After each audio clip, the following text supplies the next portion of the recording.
Okay, everyone, just ask our panelists to go ahead and get seated. We still have people coming in, but we want to go ahead and get started. We have a tight schedule today with some of the speakers, and so we're very happy that you're all here today for our event. So Mike, I ask you to come and get seated, and the other Mike.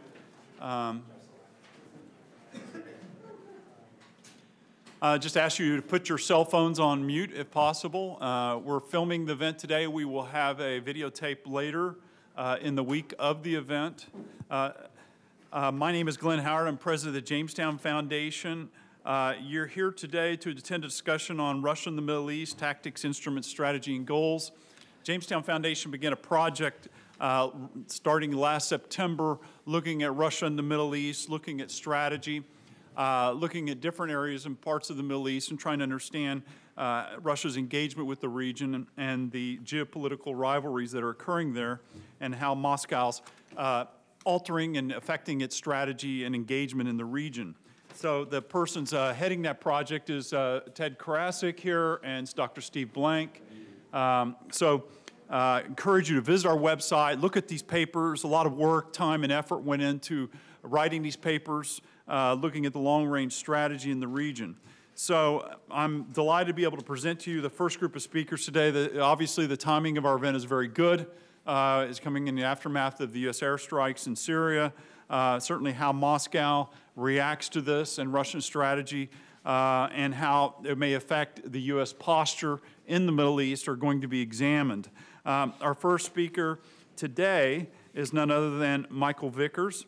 Michael Vickers is very widely recognized as a national security expert.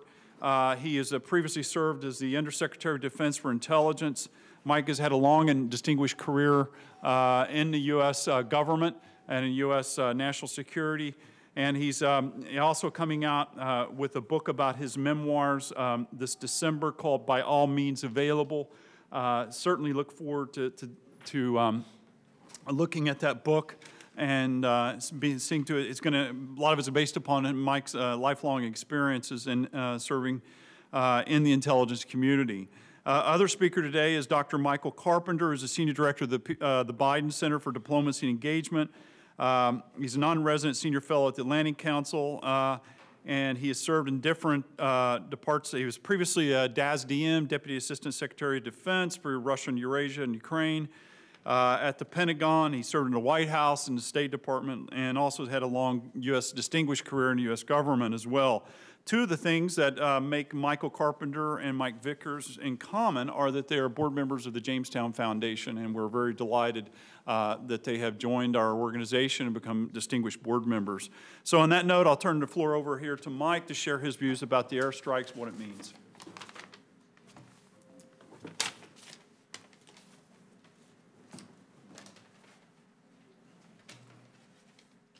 Okay, thanks, Glenn. What I thought I'd do to kick off today's panel discussions, which I think will be excellent on energy and economics and defense policies and use of force, is really offer just a few perspectives, from my point of view as a former senior intelligence officer on Russia and the Middle East, what they're doing, kind of how they go about it, and what we might do to counter the parts of it that we want to counter. So, a lot of people say, with the intervention in Syria on September 15 that Russia's back.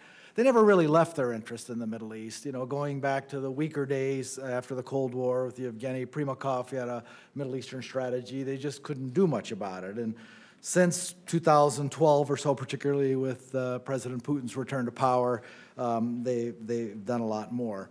Their broad objectives are very, very long-standing. One is to extend their influence. Middle East is a pretty important region for them for energy and proximity and other reasons, along with North Africa or Middle East, or MENA, or Middle East North Africa, as we say, and also then to counter the United States, with this long view of a multipolar world and them being one of the poles in this an important area, and they think that's an area that had been ceded to us since the end of the Cold War. Their broad tools have been armed force, particularly with Syria, first intervention outside of the near abroad since the end of the Cold War. But in addition to traditional force, they've also used contract mercenaries or private soldiers, including some engagements with U.S. forces. They've used cyber operations for influence and other information operations, energy, including nuclear as well as oil and gas agreements. The Middle East, particularly the sovereign wealth funds, were very attractive to Russia for investment, and so they've done some deals there, particularly with Qatar and Rosneft and others. And then, of course, support for autocracies, Egypt, Turkey, and others. And so both taking advantage of trends already extant in the world in terms of some shift to autocracy and then anti-U.S. sentiment with Iran and others, has allowed them to play still what is relatively a fairly weak hand fairly well. In terms of tiers of actors in the Middle East that they care about, we like to think of Syria and Iran being their highest priorities, and then a range of other countries, Egypt, Libya, even further in the Maghreb, and Algeria, of course, Turkey, Iraq, Saudi Arabia, UAE, Israel, Jordan, Palestinian groups, particularly Hamas, et cetera. So pretty wide range of interests and expanding engagement. Even beyond the Middle East, in the greater Near East, operations in Afghanistan and interest in the Horn of Africa in Djibouti. So why have they done this? So one, in my judgment, when President Putin looked at the Arab Spring, he looked at it like the color revolutions, that this was the U.S. spreading its influence again and undermining, and eventually this would, much as he viewed the color revolutions, eventually spread to Russia. But also energy politics in terms of, I mentioned investment, in terms of the more influence you can exercise over Middle Eastern energy, the more you can extend influence into Europe and his primary objective areas. And then, of course, countering U.S. influence, making common cause with Iran and others. The other reason that they've been able to do this is because they really haven't been countered. Not only in Syria, where they essentially got a pass. When I was a CIA officer in the 1980s, we backed the Afghan resistance against the Soviet occupation of Afghanistan. There were 125,000 Soviet troops in Afghanistan, compared to 3,000 or so in Syria. And what a difference a generation makes in terms of how we looked at this, that somehow they were going to tip the balance of power in Syria in ways that they really couldn't previously in Afghanistan.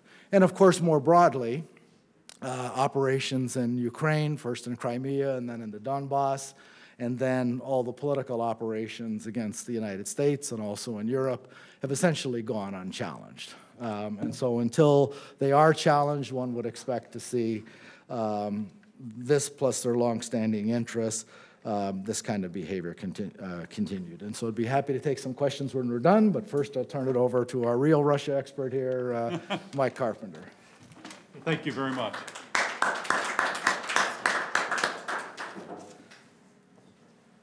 All right, well, thank you very much. I'm gonna start by talking a little bit about my experience talking to senior policy officials about Russia in the U.S. government and just how poorly understood some of the interests and motivations are, both amongst senior officials in the White House and the State Department, in the IC, of course, not Mike Vickers, but others, senior NSC officials.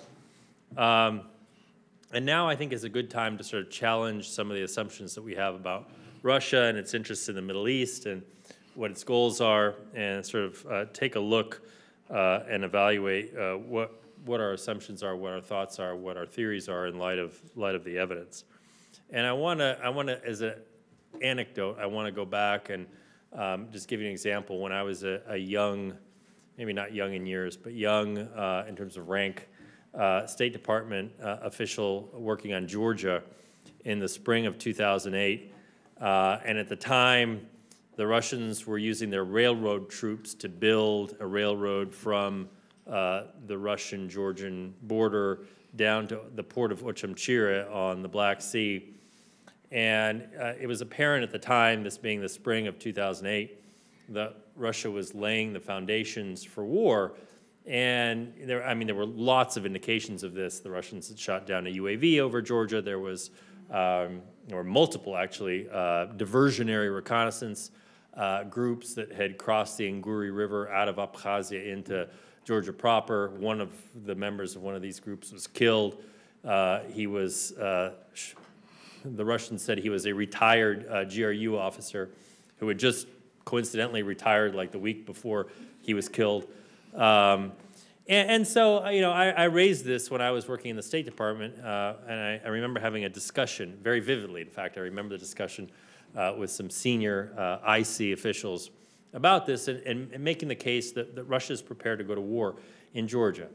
And oh boy, did I get it from them. The just dismissive condescension towards me. Don't you understand? Russia would never go to war in Abkhazia or South Ossetia.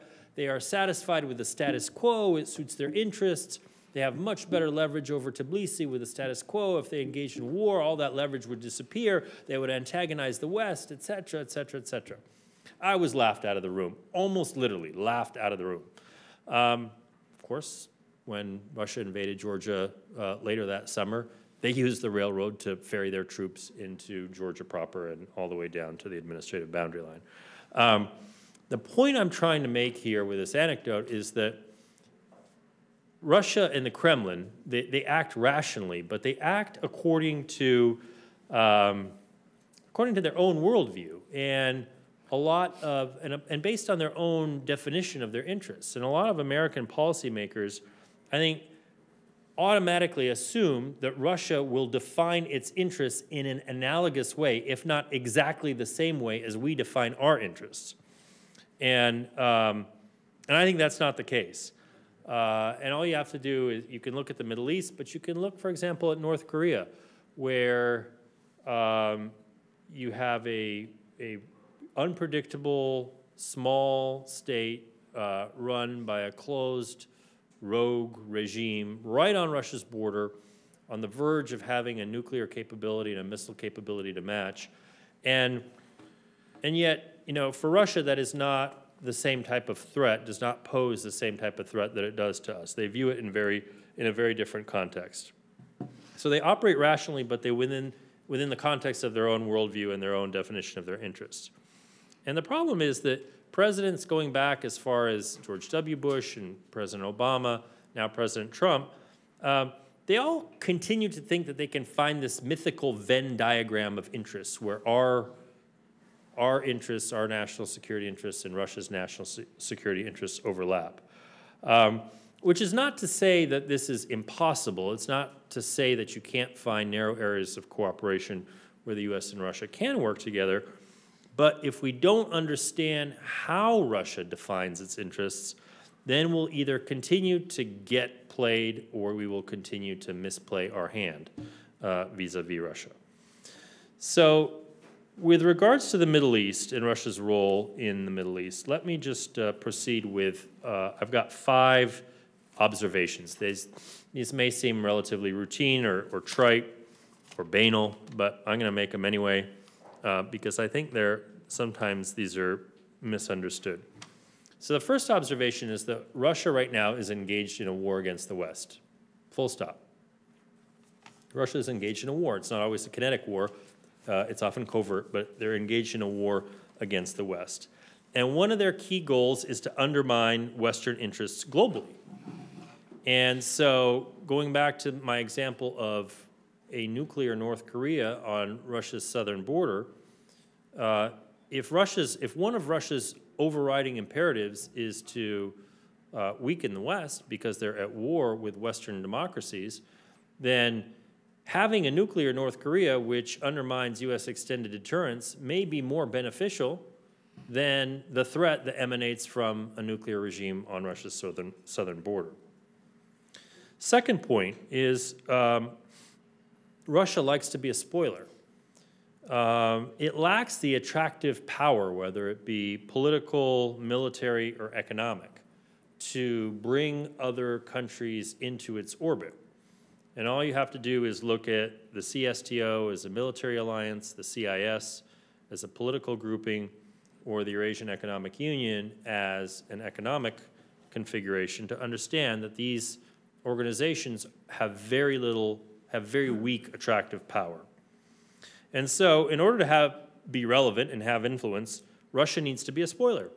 So as the saying goes, Moscow doesn't need to be liked, it needs to be feared.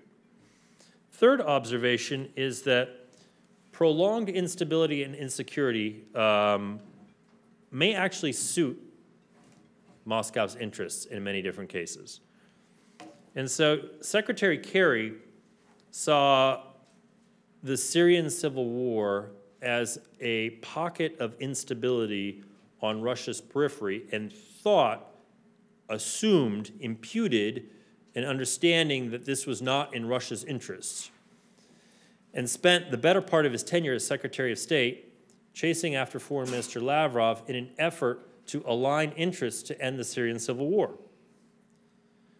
But what if the war suited Moscow's interests? What if instability and insecurity were exactly what the Kremlin wanted?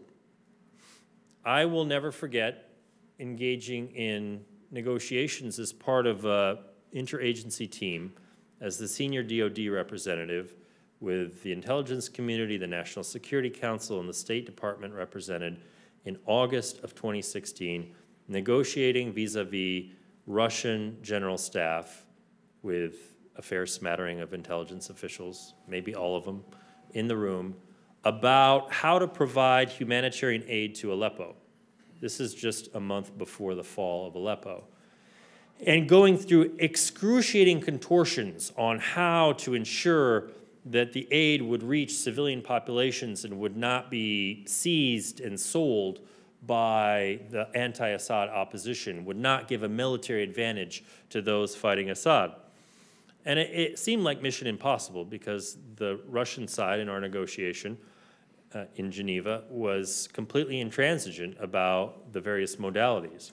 But miraculously, after 3 days and 3 nights of round-the-clock negotiations, we actually arrived at something that we thought we could agree on how to get aid from both the South and the North that would both bring humanitarian relief to some of the civilian populations that were more inclined to view Assad critically and those that were more inclined to support the regime.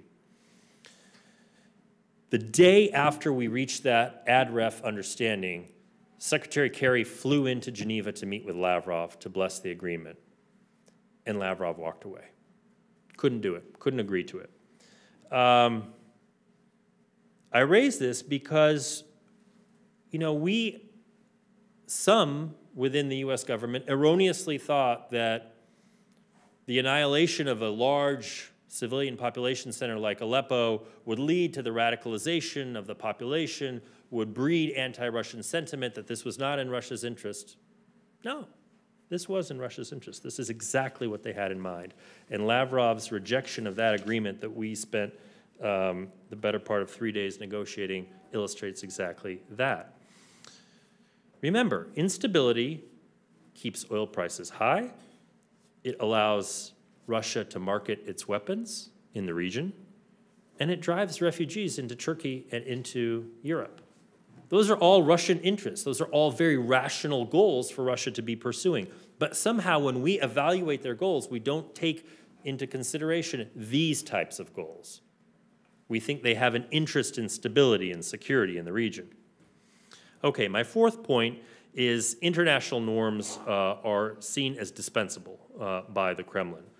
As an aspiring great power, Russia constantly talks about its great power status, its role in the international community. That does not mean that Russia is concerned about international norms of non-proliferation.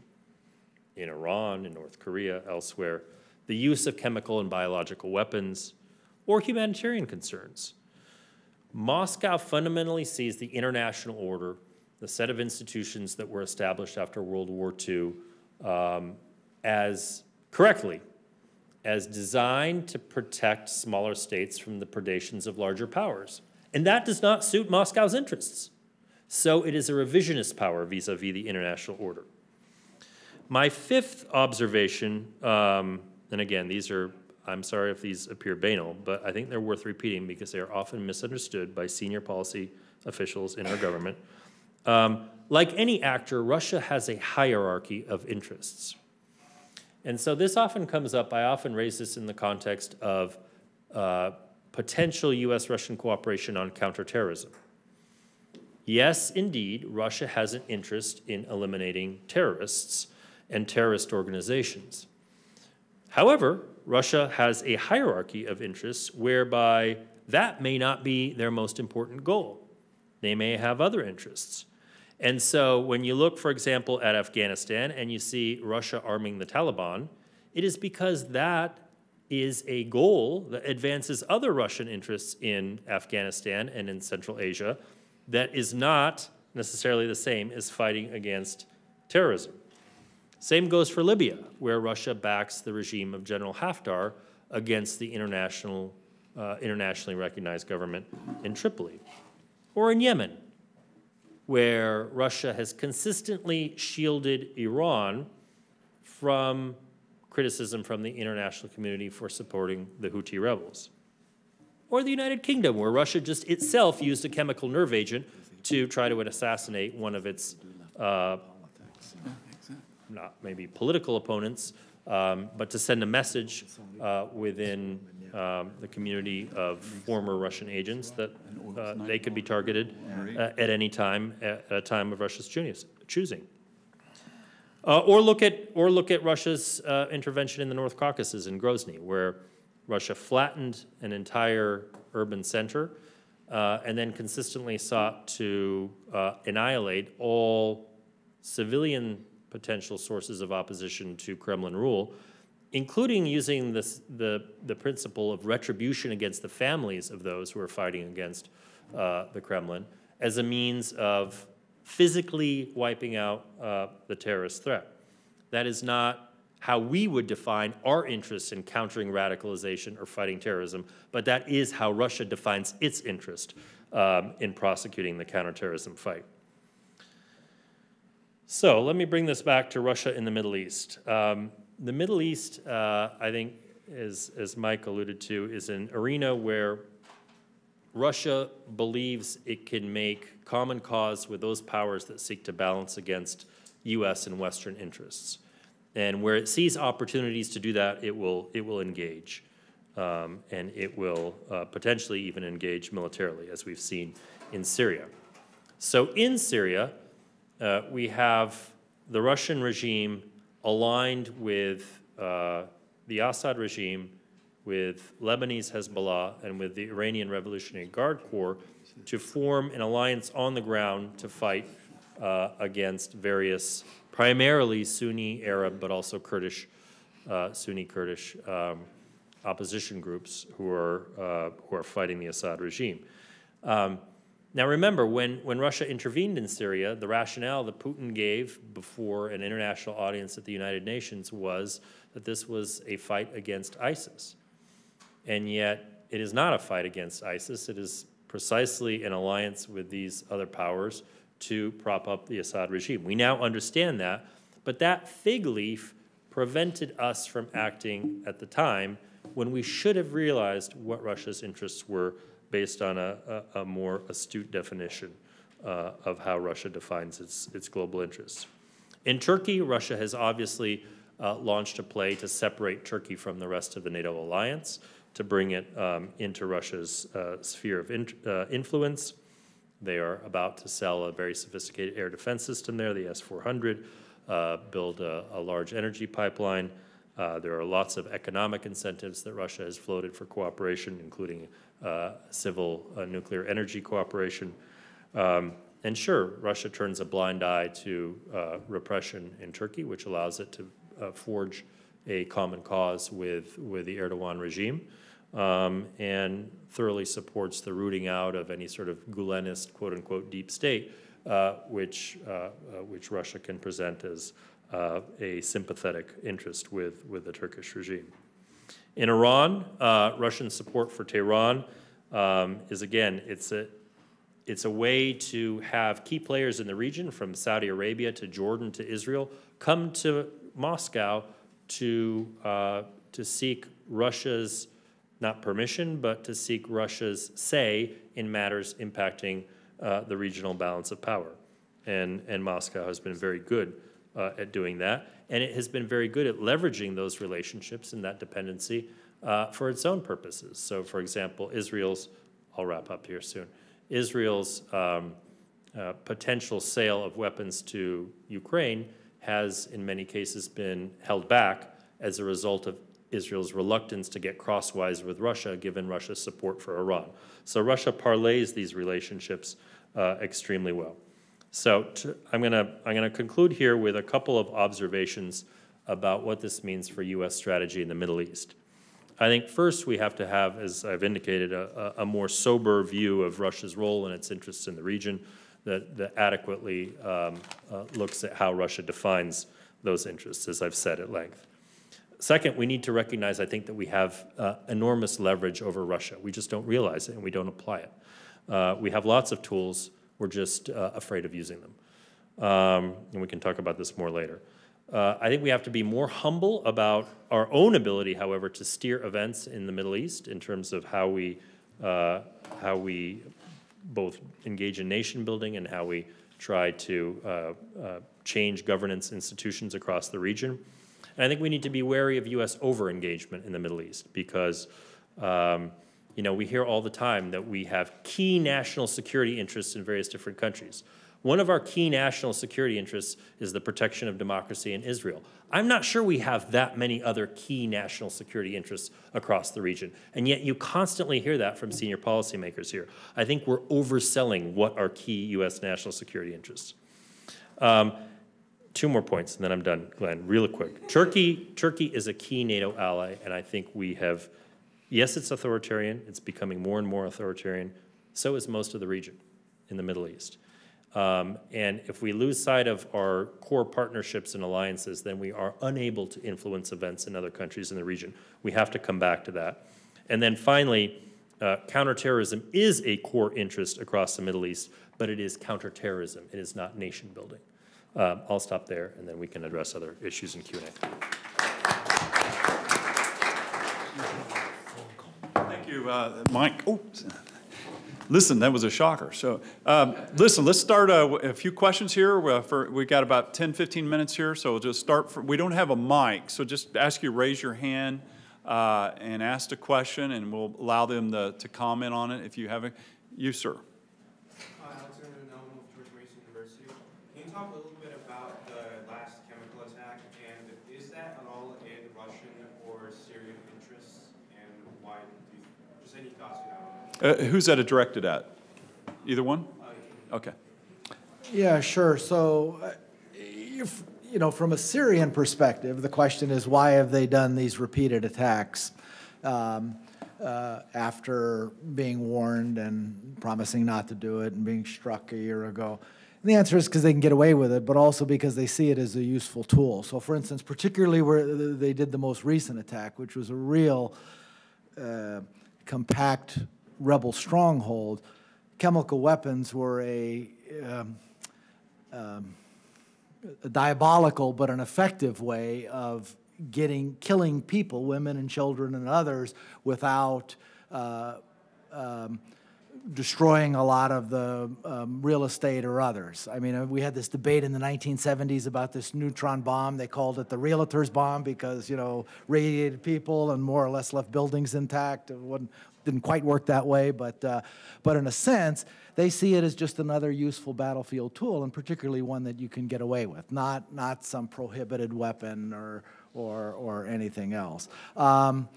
You know, as for the Russians, you know, the Syrians are their client. The Russians had just poisoned a spy a week before on UK territory. So, again, I don't think the deterrent effect was very strong.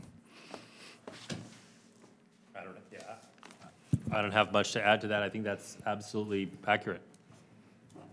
Thank you. That's any other questions? Don't be shy. No questions? Can you go more into You said we have enormous leverage over Russia. What you see is, like, what would your strategy be to push Russia back? Sure. So Russia is, as I mentioned, primarily a destructive power. So Russia's power derives from its ability to hamstring U.S. goals, either in Europe or in Middle East, whatever region of the world you're looking at. The Syria case is the most obvious. Just as the Assad regime was starting to fall, or was at least very tenuous in terms of its hold on power, Putin intervened militarily in Syria to prop up the Assad regime. So Russia can take actions of that nature. It is much more difficult for Russia to build things, as I noted, in a more sort of positive way as opposed to acting negatively or destructively. However, Russia is extremely vulnerable, and if the United States applied leverage in terms of both financial sanctions, but also militarily, we could have a crippling effect, for example, on Russia's economy just by sanctioning top Russian banks with Iran-style full blocking sanctions, which we have not done for any Russian bank except for one called Bank Rossiya, which at the time it was sanctioned was the 26th largest bank in the Russian economy. We haven't touched any other top 25 banks. We have imposed what are often called sanctions. They're really restrictions on debt and equity financing for Russian financial institutions. Those are not the same as what the Treasury Department calls full blocking sanctions, which are the types of sanctions that we've applied in the case of Iran or North Korea. That's number one. Number two, in the case of military action, I think a couple of things are instructive. First, when Russia relied on proxies in the form of Wagner paramilitary contractors to try to push across the Euphrates River and take territory that was held by the Syrian Defense Forces, largely Kurdish forces, in the vicinity of Deir ez-Zor, especially in the vicinity of oil fields where some of the backers of these mercenaries had contracts to be able to take a cut of the revenues from those oil fields. These mercenaries got crushed by the U.S. Air Force because Russia misunderstood that, thought that the U.S. might back off in the face of Russians advancing. If the U.S. uses its overwhelming military power, Russia will back off. It will not push further once it sees that resolve. But it has to see that resolve. And so again, with the latest series of strikes, which you've seen is the U.S. telegraphing clearly that we would strike targets throughout Syria, and Russia having very sophisticated air defense systems in the region. The S-400 is one of the premier surface-to-air missile systems in the world, and Russia chose not to activate it, looking for the second time like a paper tiger in the face of U.S. attacks on its client. And so my larger point is not to engage in dangerous military escalation with Russia. I think that would be foolish. So let me be clear about that. We have to be very cautious about the escalation risk when we engage in any kind of military activity. But my point is that Russia is painted as if it's a 10-foot tall schoolyard bully, when in fact we're the 6-footer in the 5th grade, and they're just the other kid that's going around that's meaner and more brutal, and therefore terrorizes everybody else, and we're also being terrorized, but we're not responding with the tools we have available. The tools that are appropriate are often asymmetric ones. They're not necessarily tit for tat. It's not necessarily a military response to a military problem or a cyber response to a cyber problem. But if we're smart, we've got lots of tools at our disposal. Yes, this young lady right here. You said that Russia's in a war against the West. We obviously got the UK and France to help us with the strikes in Syria. But then you read all the time about Germany and Italy accepting pipelines, accepting energy from Russia, putting themselves definitely in a situation that could be extremely difficult for them should things get bad. So how do we deal with the problem of our European allies? That's a great question. It's a very difficult one to answer. I'm afraid we're at an inflection point here in terms of European solidarity in the face of the Russia threat. If the rumors are true from Italy that in fact the Five Star Movement and the League as Lega Nord is now called, are able to form a coalition government, it is quite probable that one of their first acts in power will be to remove Italy's sanctions against Russia, thereby striking a blow to European consensus on this issue. It is difficult. It has always been difficult to keep Europe, with its various divergent economic interests, political interests, proximity to Russia, understanding of the Russian threat, united around this issue. It is even more difficult now, I think, because of the rise of nationalist populist movements across Europe. So new government, relatively new governments in Poland, the re-election of Orban in Hungary, the new Italian government. And then the fact that a lot of countries in Southern Europe don't see the threat in the same way because they are geographically removed from it. So it is a challenge, but it is, that is why we need to have U.S. leadership in NATO, but also as a leader of the Transatlantic Alliance. We need to be out there diplomatically making the case for why Russia is attacking the West and why collectively we need to stand up to that threat. We haven't been making that case because we haven't even acknowledged here within this administration that Russia has attacked our own electoral institutions in the last election. If you can't acknowledge the basic fact of what's happening here, how can you lead the world in terms of building consensus? Point. Yes, sir, you had a question. Yeah. Can you talk a little bit more about how does Russia see the Arab Spring and how what seems to be some of the U.S. allies, like Egypt and the UAE and others, kind of their interests aligned with Russia, vis-a-vis Libya, for example, and other parts of the continent?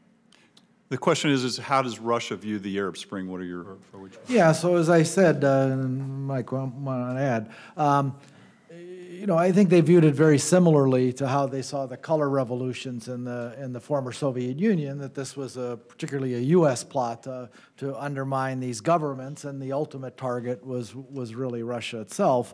And the closer you got to that, the higher the paranoia.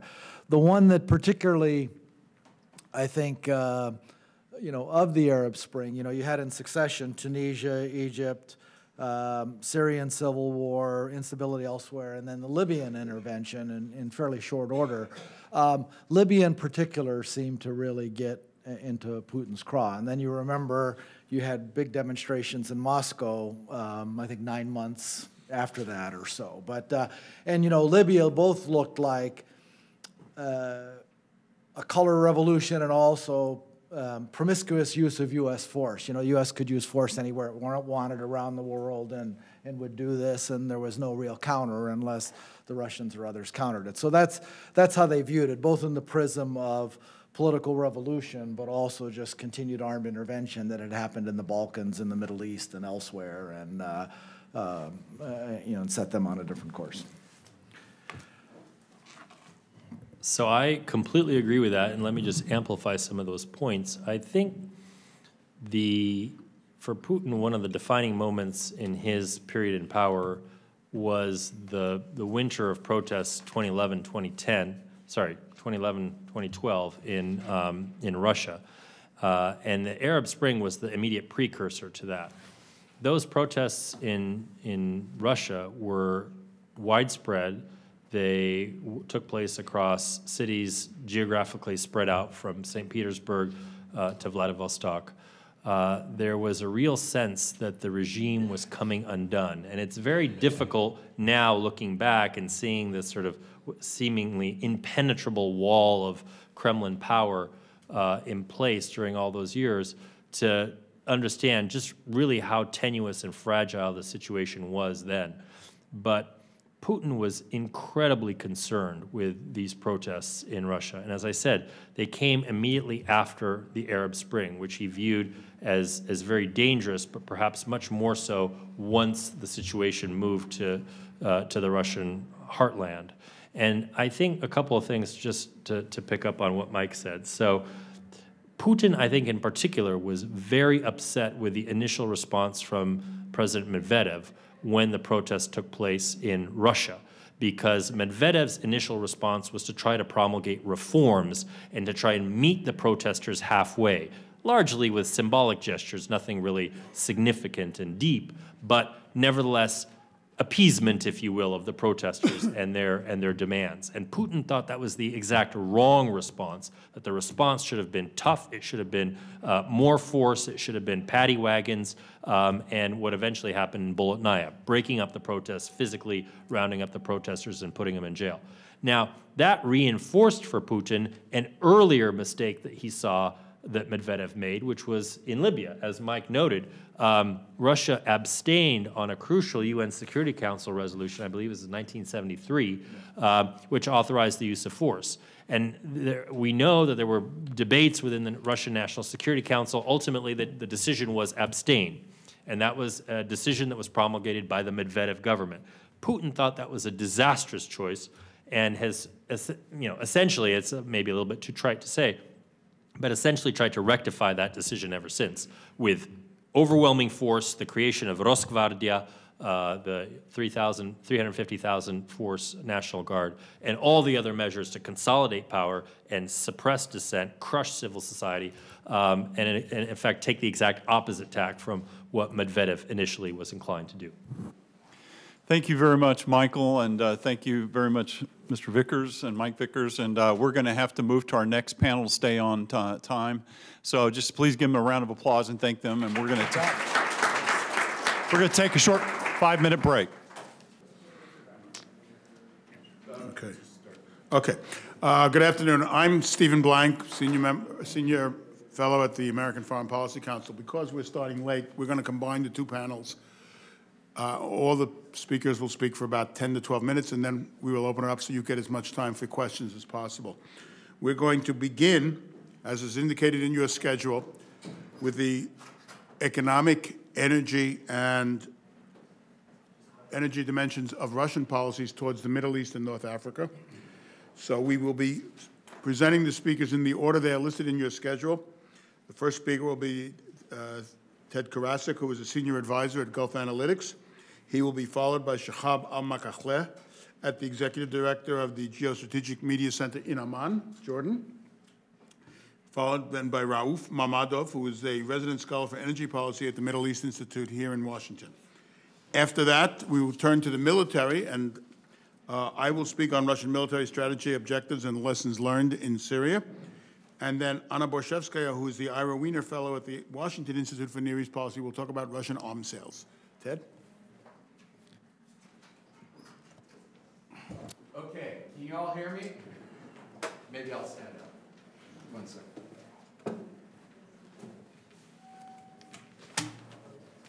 Thank you very much. I'm Dr. Theodore Karasik. I'm Senior Advisor to Gulf State Analytics here in Washington, D.C. Just for a note, I lived in the Emirates for 10 years. I sat on the Russian Business Council in Dubai. So a lot of what I have to say is because I lived it, not because I read it in a book. Okay? It's a very important difference, and it goes to the heart of some of the arguments and the implications for why American foreign policy is not working in the Middle East. In my 10 minutes, I will do the following. I have some findings, both within the energy and the economic realm, followed by the implications of these findings, followed by some policy recommendations. We're going to step out on a ledge here, actually say what policy should be coming from Washington, D.C. towards Russia in the Middle East. The energy findings as follows, but first we need to understand that there's been in development for the last 10, 11 years of what I call a north-south corridor of economic opportunity between Russia and the Gulf states, and also in a wider sense, MENA. So when I refer to the north-south corridor, this is what I'm referring to in terms of the development over time of a robust network of interconnected tissue, if you will, between Russia and the Middle East involving economics and energy. Moscow is achieving the ability to be the #1 energy influencer in the Middle East today. They have been able to capture, if you will, the attention of the Arabs, and particularly of the Middle East or of North African Arabs, in terms of the likelihood that Russia is an excellent partner for the future of energy development within the MENA region.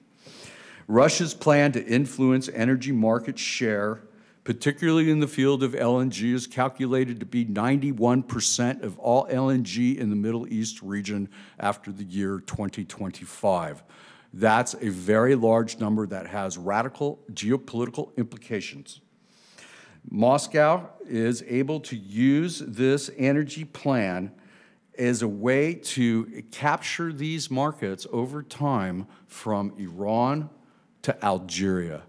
And Russia's outlook towards energy when it comes to, and I'm skipping nuclear energy here, I apologize for that, but when we're talking about energy, oil, gas, other products, and so on related to that industry, it is very clear that Russia has a design for looking at all of these countries and how they fit in the future of energy flows and output and flows. And what I'd like to point out here too is that within this realm, the Gulf crisis plays a critical role in what the future of that gas and energy market's going to be. The permanence of the Gulf crisis, because it is a tribal dispute and not a dispute between what we would see as rational actors, the U.S. can't do very much to fix this. The Russians, however, are very intelligent and know exactly how tribalism and Gulf politics work. So they already have an upper hand because we fail to understand the nature of the Gulf crisis as it stands and how it relates to the future of gas. The North-South energy strategies are coming to dominate the international market, especially for Saudi Arabia and Russia. The idea that the Saudis and the Russians are able to invest into each other's energy futures, whether the Saudis go up way far north or whether the Russians come down south, this is an emerging pattern in that north-south corridor that definitely challenges U.S. and European security interests.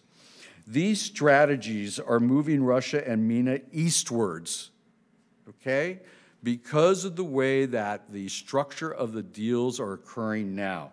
We now see energy deals being done through currency swaps and through deals geared towards Chinese currency.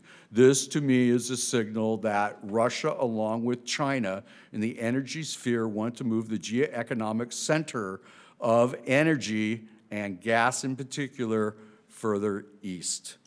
It's a new bifurcation between Russia and the West. Now, economic tool findings.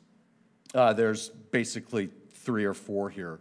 First off is the activity of sovereign wealth funds that you find in the Middle East, particularly in the Gulf, and their interaction with the Russian Direct Investment Fund. I think you've all been following what's been going on with the Russian Direct Investment Fund and activities in the Seychelles. That's part of the story. The bigger story here are the deals that are being made between the sovereign wealth funds of, let's say, Abu Dhabi, Dubai, Qatar with the Qatari Investment Authority, the Kuwait Investment Authority, and others throughout the region, including the now missing funds from the Libyan Investment Authority Sovereign Wealth Fund. There's a debate about where that went. Some people think it went to the UAE. It's another story, and it's tied into Russian activity. The activity of SWIFTs and this area of finance is falling completely outside of U.S. surveillance and understanding. Each SWIFT operates differently. They're all structured differently. They are a mix of politics and money. And the mix of politics of money, particularly between Russia and the Gulf states, is entering a gray zone that U.S. officials can't see. We need to be able to see that type of activity in order to determine whether or not Russia is breaking sanctions with Arab allies. How much? 2 minutes? 5 minutes, thank you. The second here is that Russia uses Gaznak, which is their printing company. And by the way, Gaznak produces high-quality, security-bonded notes, currency. And in this particular case, Gaznak, which is under the Ministry of Finance, has been printing money for Middle East war zones. They have given money, printed money for Syria, for Yemen, and for Libya. Now, What do these banknotes do on the local level? Does it increase inflation or what? Well, a lot of times what this money does is it helps to win hearts and minds because it's very shiny and crisp. It's beautiful, right? And when you pass money out before Ramadan in Tobruk last year, these fresh banknotes, what does that do for hearts and minds about how these people in eastern Libya may see Russia as being a savior, a helper for them through the use of currency? And that you can see in southern Yemen, and you can see it also in Syria. There is a slew of gray area economic investment that is poorly understood in this north-south corridor between Gulf states and Russia, Belarus, and the Balkans. For example, we see between Belarus and the Gulf, there's quite a bit of illicit or gray activity that occurs in terms of monies that are derived from the casino industry in Minsk that then make their way to Abu Dhabi for laundering. Why aren't we aware of this? Who's doing the forensics on this? This is very obvious if you're sitting in the region. But if you're not seeing the region and you're sitting here, you don't see. This is an area where economic forensics is critical. Also, Balkans, same issue, as well as Central Asia and the Gulf. We're beginning to see some of the sovereign wealth funds from the Gulf invest in countries in Central Asia like Kazakhstan and Turkmenistan and Tajikistan.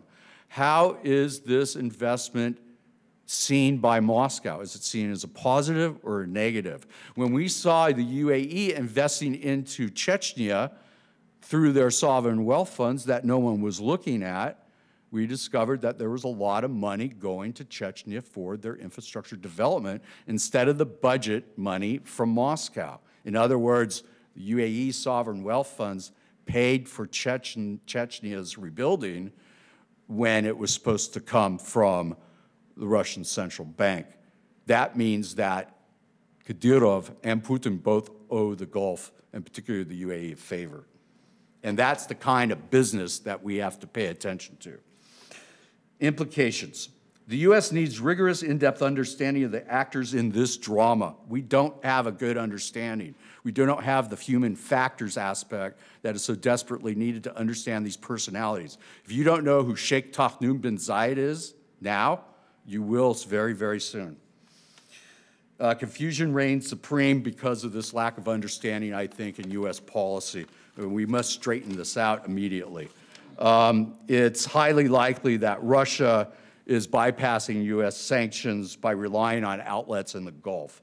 Key questions arise about how sanctions, and Anna will talk about this a bit more, about how sanctions on Ros Albaron export will affect exports to our Arab colleagues and allies and friends. But Russia is breaking some sanctions, isn't it? And our Arab allies tend to be siding with Moscow. So there's a disconnect here. What do we do? The U.S. needs to better understand this interconnective tissue between Russia and MENA. Russians understand MENA better than Americans. The imbalance must change through specialized training programs and cultural awareness at the forefront. I feel that a lot of us don't understand drivers in Russian culture. And if we understand those drivers about what is behind the policy, we will do ourselves a great favor in trying to understand how the U.S. should make counter policy against this supposedly 10-foot-tall giant. U.S. Treasury, FinCEN, and others must examine more closely the financial relationship between Russia and Middle East states for irregularities. This next sentence is key. The toxicity of the Russian state cannot be allowed to infect the Arab transformation across the energy and financial sectors. Failure of Arab transformation is not acceptable.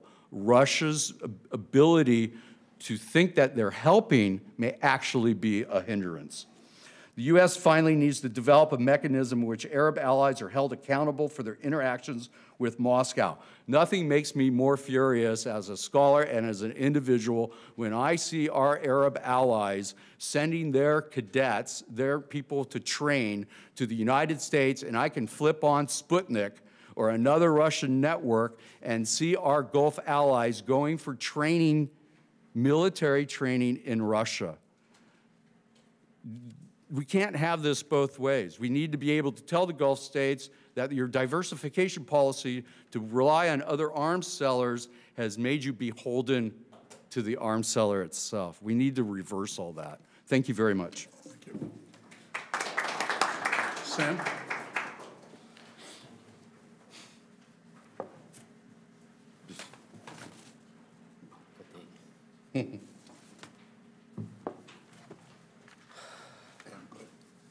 This is Shihab Makahla, Director General of the Geostrategic Media in Jordan.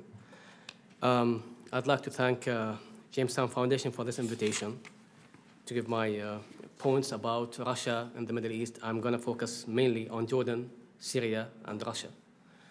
To start with, I start with my findings, and then to the implications, and then a bit of recommendations.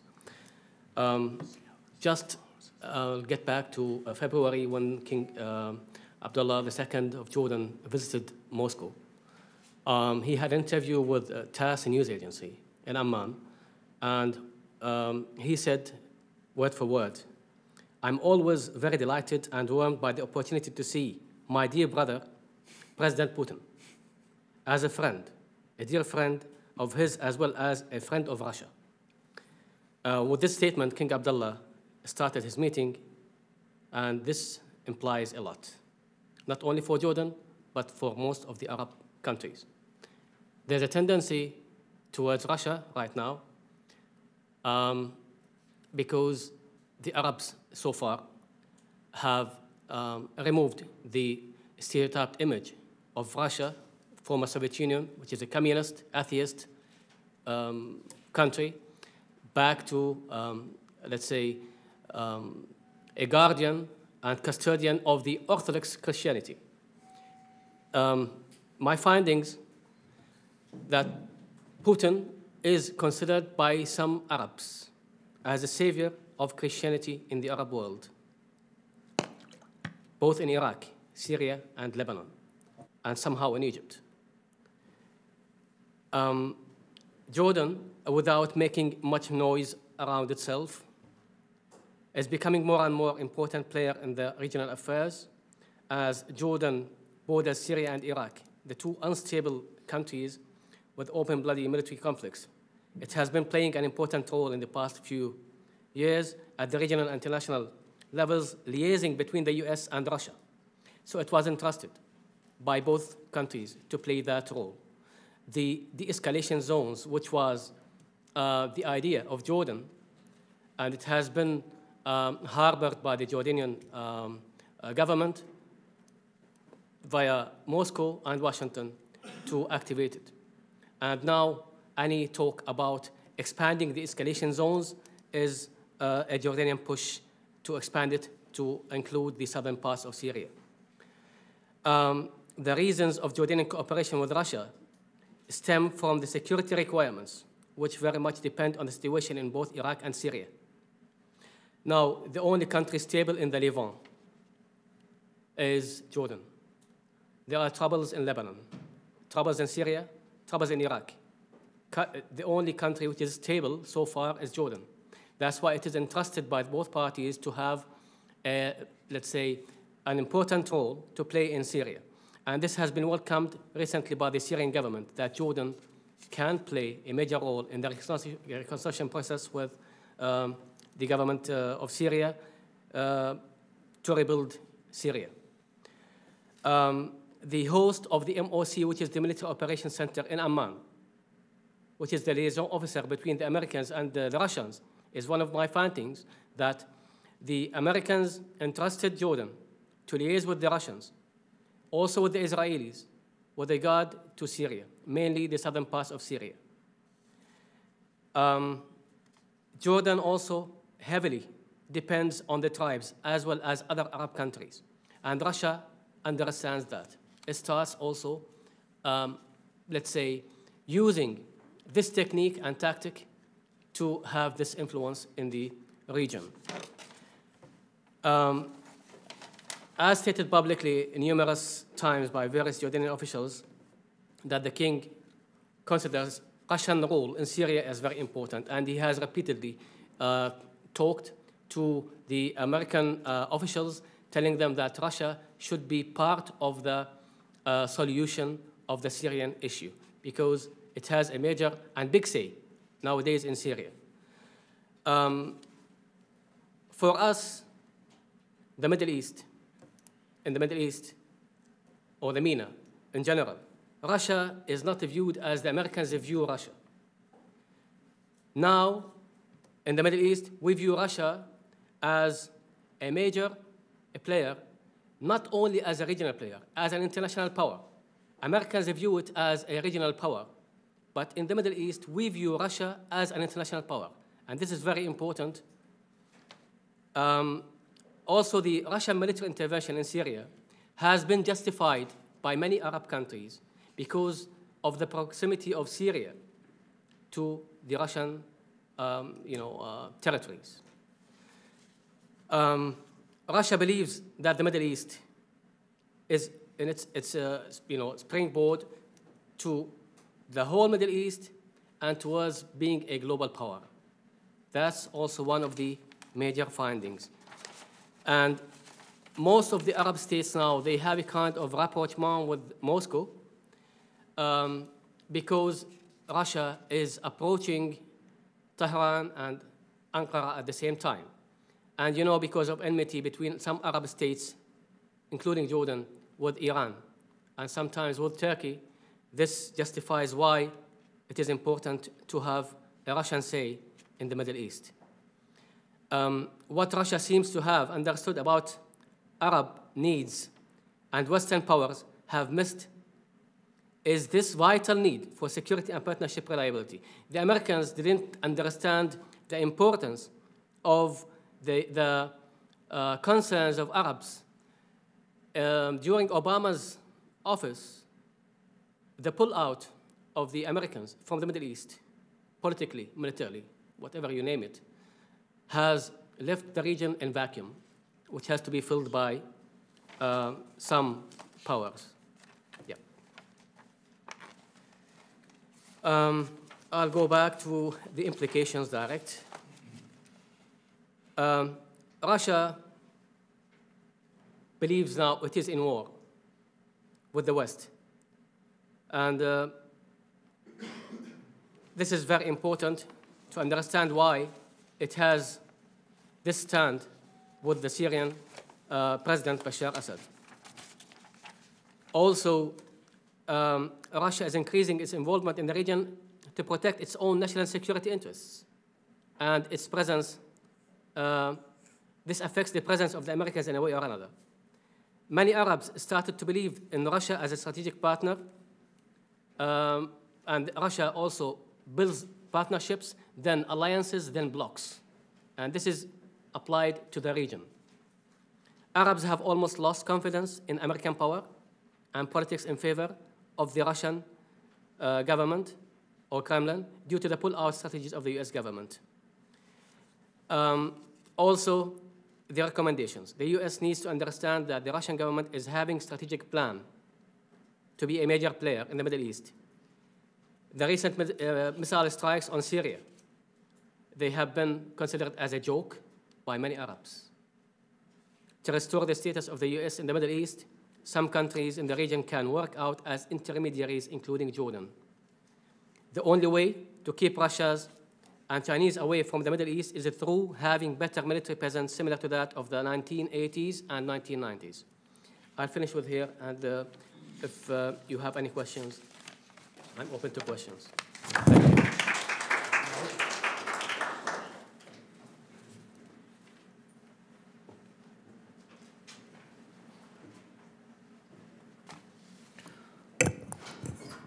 Can you hear me? Okay, I'll be speaking more about the Russian energy diplomacy and the impacts, the implications of Russian energy diplomacy in the Middle East region. Russian economy is still dependent on the export of, it's export-oriented economy, and almost 60%, 65% of its export is unfinished good. Of that, 50% is around oil, gas, and coal, which are conventional energy sources. Therefore, Russia's national security is dependent on maximizing the benefits gained from these exports. That drives their policy towards Middle East. And Middle East and North Africa is obvious objective for these policies because it has the largest oil producer, oil exporter, Saudi Arabia. There is largest LNG exporter, Qatar, and there is largest gas resources owner, Iran. They're all located in the region. Therefore, Russia has chosen to penetrate to the region in order to achieve certain goals. And what are these goals? First of all, Russian economy was hurt bad with the sanction and also the plummeting of the oil and gas prices. So the first goal was to stabilize the oil prices. And Saudi Arabia is as the largest exporter of oil, and other Gulf countries which are dependent on the oil exports. It brought them together to stabilize the oil prices. Secondly, it drew investment. It was thinking of drawing investments from these countries, cash-rich Gulf countries, to its economy, which is dried from the Western sanctions. Russia cannot, due to these sanctions, Russian banks or companies cannot get mid to long-term financing from the West. Therefore, Gulf seemed like the best option, and they did. They did multi-billion deals, especially Qatar and Rosneft deal, which was mentioned here. Another important objective was to undermine U.S. Gulf alliance and U.S. relations with its traditional allies, NATO ally like Turkey, and in this situation, the Gulf crisis, the crisis between Qatar and Saudi Arabia played an important role, along with the reason that I mentioned before, the plummeting of oil prices. Another objective was to find markets for its gas. I mean, it might seem ironically, but China, India, and Gulf will account for the major growth in gas consumption, in gas imports in near future, and therefore Russia looks at Gulf region, especially Saudi Arabia, as a lucrative market for its exports. And the last objective would be to undermine U.S. and EU's efforts to diversify its energy imports. Russia supplies almost 30–35% of EU's gas, and it's almost all of its gas exports go to, except Soviet countries, go to Europe, and therefore it's very important market for them. And by investing in especially in North Africa and also in Eastern Mediterranean oil and gas assets, they were thinking of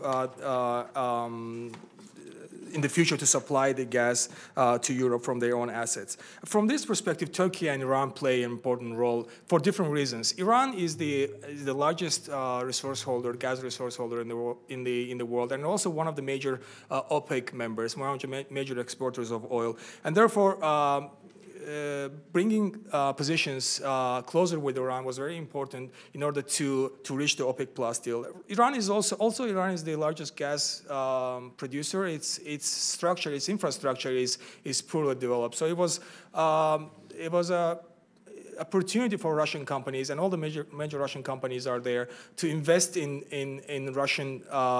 Iranian oil and gas assets and to use the advantage of the first comer. So far, 18 documents have been signed since the removal of the sanctions in Iran, and 14 of them were signed with the Russian companies. Most of them are memorandum of understandings, but there is one contract signed with Zarubezhneft for it's around $1 billion, less than $1 billion for the development of an oil field. And Russia also, by persuading Iran to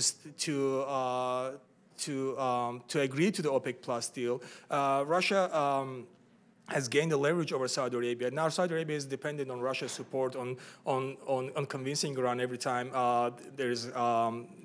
it's time to extend the deal. Turkey is important for different reasons. Oh, by the way, the overall potential investment to be made by Russian companies in Iran, it ranges, Iranian calculations are usually optimistic, it's around $50 billion. In Russia, Energy Minister Novak said that it's around $20 billion. So, and by the way, less than $1 billion has just been invested. It's just potential. Turkey is important for different reasons. Turkey is one of the largest consumers of Russian gas after Germany. It imports around 30 billion cubic meters of gas. Just to put it in comparison, overall Russia exports 173 billion cubic meters to Europe, and plus additional 30 billion to Turkey. So it's an important market for it, and it's also important for as a gateway to Europe. It has that geographical position where all the pipelines from east and from south, from Iran and from Azerbaijan go through it and can reach to Europe. So that's important as a transit country. So these are the Russian findings that we saw in Russia's involvement in the region. And what are the policy implications for Europe, and what are the recommendations?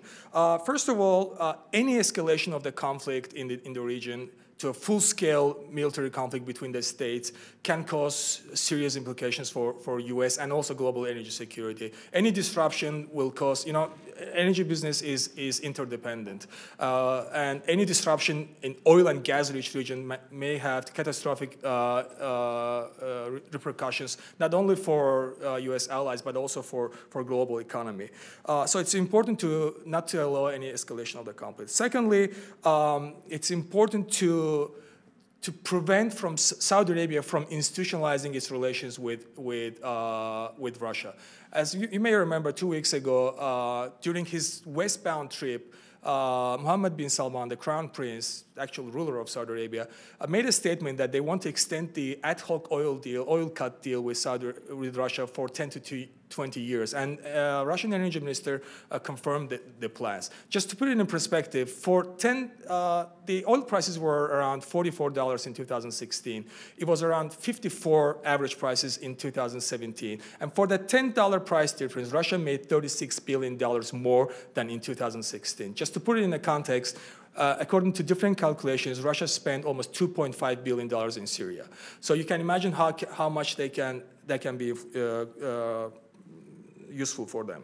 The third objective will be to solve the Qatar-Saudi Arabia diplomatic crisis. It serves Russia's divide and conquer policy, and it was very neutral during the crisis, but it can play these countries against each other. It can sell arms to these countries and use that to undermine alliance. Fourth objective will be to increase oil and gas exports, especially natural gas exports from the United States. More gas in the market, which will mean liquidity in the market, which will bring the prices down. We're already seeing examples of it in Europe, where the glut in the abundance in the market has made Russia to compromise its prices, and average prices have gone down. And the last will be, and it was already mentioned here, to ensure clear communication channels with our allies in the region, especially Gulf countries. Some of the problems that occurred, especially the Iran nuclear deal, was because there was no communication between our main allies, Saudi Arabia and Israel. Although Israel knew about it, but Saudi Arabia didn't know, and it made them furious that the balance of dynamics are changing. Or the finishing.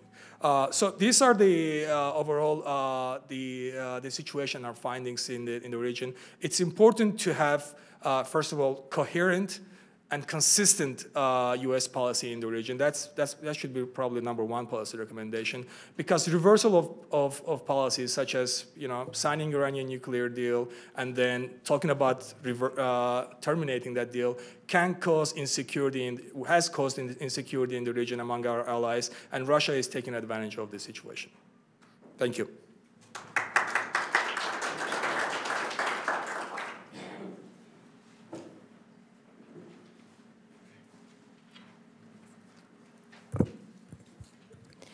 Good afternoon. Before I begin talking about Russia's arms sales, just by way of introduction, as a last speaker, I want to begin with a broader thought and then bring it back to Russia in the Middle East, and specifically Russia's arms sales. And what I want to start with is this. There's a tendency in the West to talk about Putin as a short-term thinker. But we ourselves lack strategic thinking and a long-term vision towards Russia. We don't have a strategy towards Russia. If you look at recent events, such as the expulsions of Russian diplomats, the airstrikes in Syria, these were all good short-term steps. But what do we really want to do about Russia? What is our long-term vision? And fundamentally, that absence of a vision hasn't changed. And I think, maybe one reason is because to have this conversation is too difficult, and so we're avoiding it with these short-term reactions. And in the Middle East, Putin, for one, had a plan from the very beginning. As previous speakers mentioned in the first panel, Russia never really left the region. They did retreat in the 1990s, but they never left. And when Putin came to power, he pursued a consistent vision to bring Russia back. And we simply weren't paying attention, and that's why so many were surprised by Russia's intervention in Syria in September 2015. But the fact of the matter is it was years in the making. Putin has many interests in the Middle East, and arms sales is one of them, one prominent one. There are two important reasons for this. First, they are a source of financial gain, but more importantly, it's a policy tool for wielding political influence. And indeed, Putin himself said in 2012 that arms sales are an effective instrument for advancing Moscow's national interest, both political and economic. And several years later, Sergei Chemezov, who is a chief of a powerful industrial holding Rostec, said in February 2015, as for the situation in the Middle East, everybody understands it. The more conflicts there are, the likely clients are to buy weapons from us. And here we go back again to some of the points raised earlier. Is it really in Russia's interest to have stability in the Middle East? And the answer is no, because one of their interests is to sell weapons to everybody. Russia is a global leader in arms sales. It is second only to the United States. And the Middle East has emerged as Russia's second most important arms market. And to put this in perspective, in dollar terms, Russian sales are growing. From in 2009, Moscow sold $9 billion worth of weapons to the region. In 2010, it was just over $21 billion. Moscow's chief goal, I think, is regime survival, and regime survival for the Kremlin is intrinsically connected to the West, reducing Western influence, and the Middle East is one area where it competes with the West, and therefore, wherever opportunity arises, it courts everybody in the region in a zero-sum way to peel everybody away from the West. The larger point here when it comes to arms sales in the region is Russia doesn't need to replace the United States. Many dismiss Russia's importance because they say, well, Russia it's not unequal to the United States. It cannot replace what the United States offers. The fact of the matter is it doesn't have to replace the United States to damage U.S. interest. And that's exactly what we're seeing in the region right now. Why do countries choose a Russian weapon in the region? Well, first, there's several reasons. First, the U.S. simply will not sell weapons to some of Russia's clients, so their only choice is to turn to Russia. But more broadly, Russian weaponry is relatively inexpensive. It may not be top of the line, but it's typically better than what the purchasing countries can produce themselves. Frankly, again, not being the best is okay. Being good enough is what works. While in some areas, when it comes to military technology, Moscow lags severely behind the U.S. in terms of quality and capabilities, in others, it is actually a near competitor to the United States. For example, in anti-aircraft missiles. The American F-35 Joint Strike Fighter can likely beat the S-400, but Russia is now developing S-500, the next generation, and we don't quite know what it's capable of. Another reason is Russian weaponry comes with very few strings attached, unlike from the United States. There are no human rights preconditions, no secondary arms sales prohibitions, generally speaking. Russia is also easier to deal with. For example, there's no Russian equivalent of a Foreign Corrupt Practices Act. And frankly, when it comes to American arms sales, the process can be cumbersome, it can be very bureaucratic, it can take a long time. But in Russia, it's very quickly because very few people make these decisions. So they can make them very quickly and efficiently. And finally, why else choose a Russian weapon? It's also to signal to the United States that it's interested in diversifying away from it. Frankly, though, sometimes it's not just posturing. Sometimes countries in the region really are interested in diversifying, so it's both posturing and real intent. And so to turn to individual countries, I've looked at, of course, traditional clients such as Iran and Syria, but also North Africa, the Arab-Persian Gulf. And starting very briefly, going through each one, with Iran, Russia and Iran have a complicated relationship, but many people tend to focus on the rivalry and competition between the two, and they dismiss the degree of cooperation. The fact of the matter is, as early as 2001, Iran emerged as the third largest buyer of Russian weaponry, and trade raised the level of cooperation to a new level. Russia consistently diluted sanctions against Iran, as was mentioned previously, and it's taken a fairly permissive stance towards its nuclear program. Now, we also often think, again, right, that Russia, you would think, would be interested in curbing Iran's nuclear program, but here again, we have different worldviews. Russia has lived with many actors on its borders that have nuclear weapons. This is just one more country. And frankly, we have a different system. We don't have a system where there's special interests lobby the government the way they do in the United States. So one of the things I mentioned in the paper is that is a quote from a Russian official who said in the early 2000s that while you often hear polite references, sort of polite lip service to the importance of curbing Iran's nuclear program from Russian elites, the fact of the matter is nobody really takes it seriously. And again, the anti-Americanism is what ultimately overrides. We talked about the hierarchy of interests. It's the reducing Western influence that is a priority, not curbing Iran's nuclear program. Now, Syria is historically has been a closest ally of Russia in the Arab world. That had never changed. They've always had a special relationship. Putin, of course, stood by his side from the very beginning. Historically, it's one of the largest arms customers of Russia.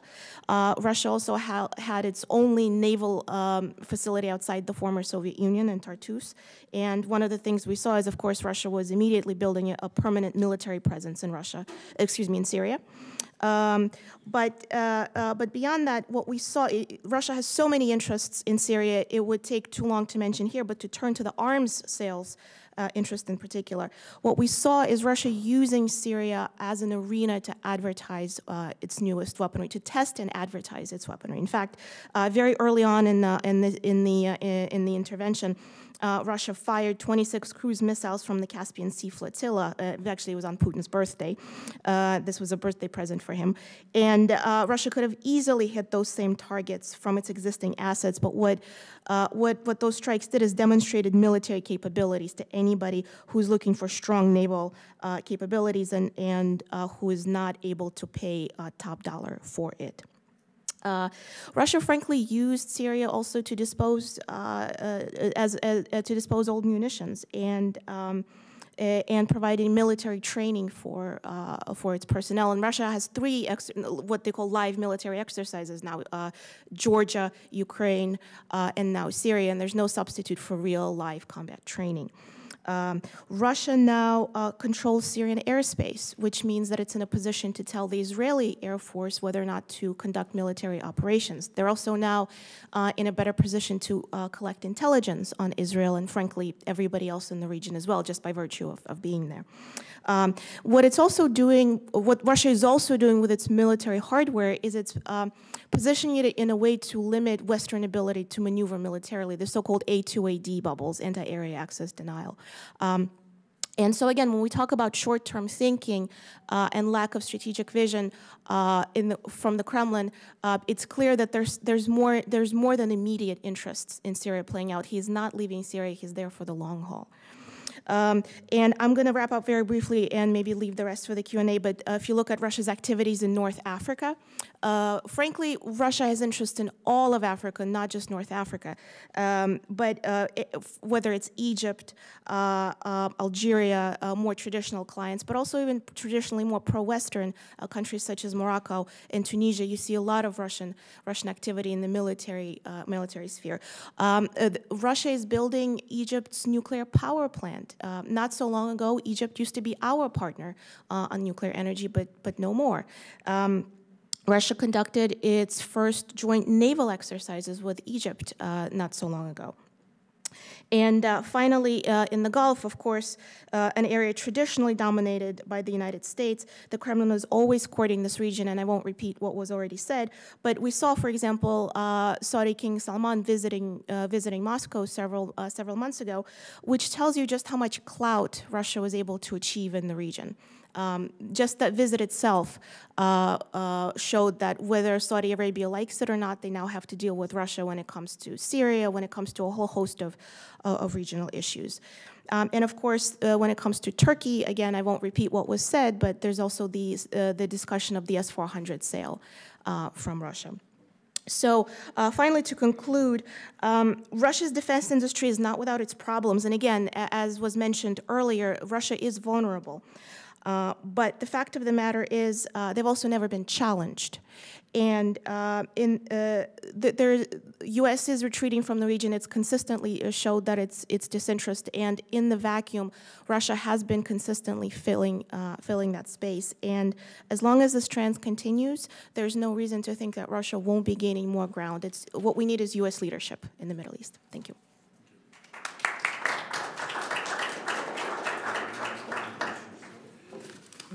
Thank you. I'm Stephen Blank, Senior Fellow at the American Policy Council.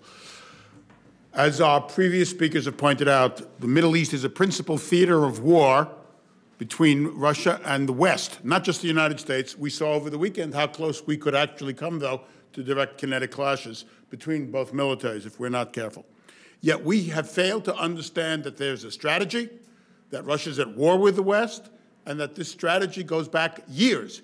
Let me quote you. Sergei Ivanov, Russian Minister of Defense, January 18, 2005, speaking to the Academy of Military Sciences. A quote, by the way, that was not published till after Russia invaded Ukraine.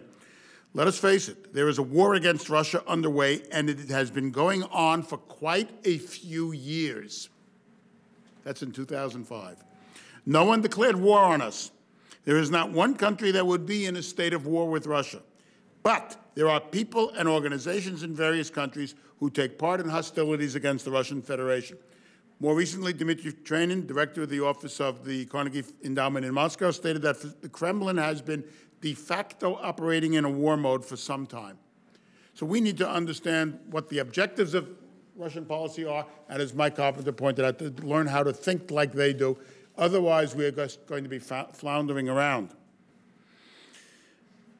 The key objective of every aspect of Russian foreign policy, bar none, is first of all to cement the domestic legitimacy and popularity of the Putin regime. The Russian narrative that has emerged is that Putin is some kind of St. George resolutely slaying dragons who are assaulting Russia. And therefore, he and his system are great defenders of Russia and are legitimated thereby. And of course, Russia must be, and this is an article of faith across the entire Russian elite, a great global power, an empire, which means everybody else around it has diminished security. And if Russia does not play a great global role, for example, in the Middle East, then it's nothing.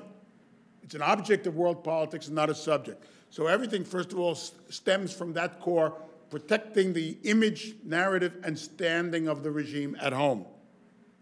A critical objective is that Russia act and be seen to act as an equal to the United States in managing Middle East and, for that matter, Eurasian security affairs, that is European rather than Eurasian.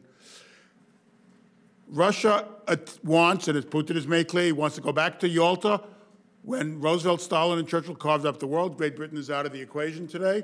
But essentially, he wants that status, and if he can't get it by being nice, he will use force and threats and intervention and subversion and corruption and chemical warfare and support for terrorism, all of which we have seen in the West and in the Middle East.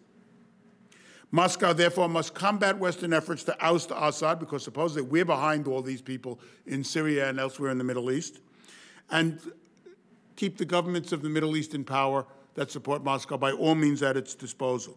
Moreover, in the context of Russian weakness, Russia, one, cannot allow itself to be used by anybody else for their own agenda, although they're running that risk now with Assad.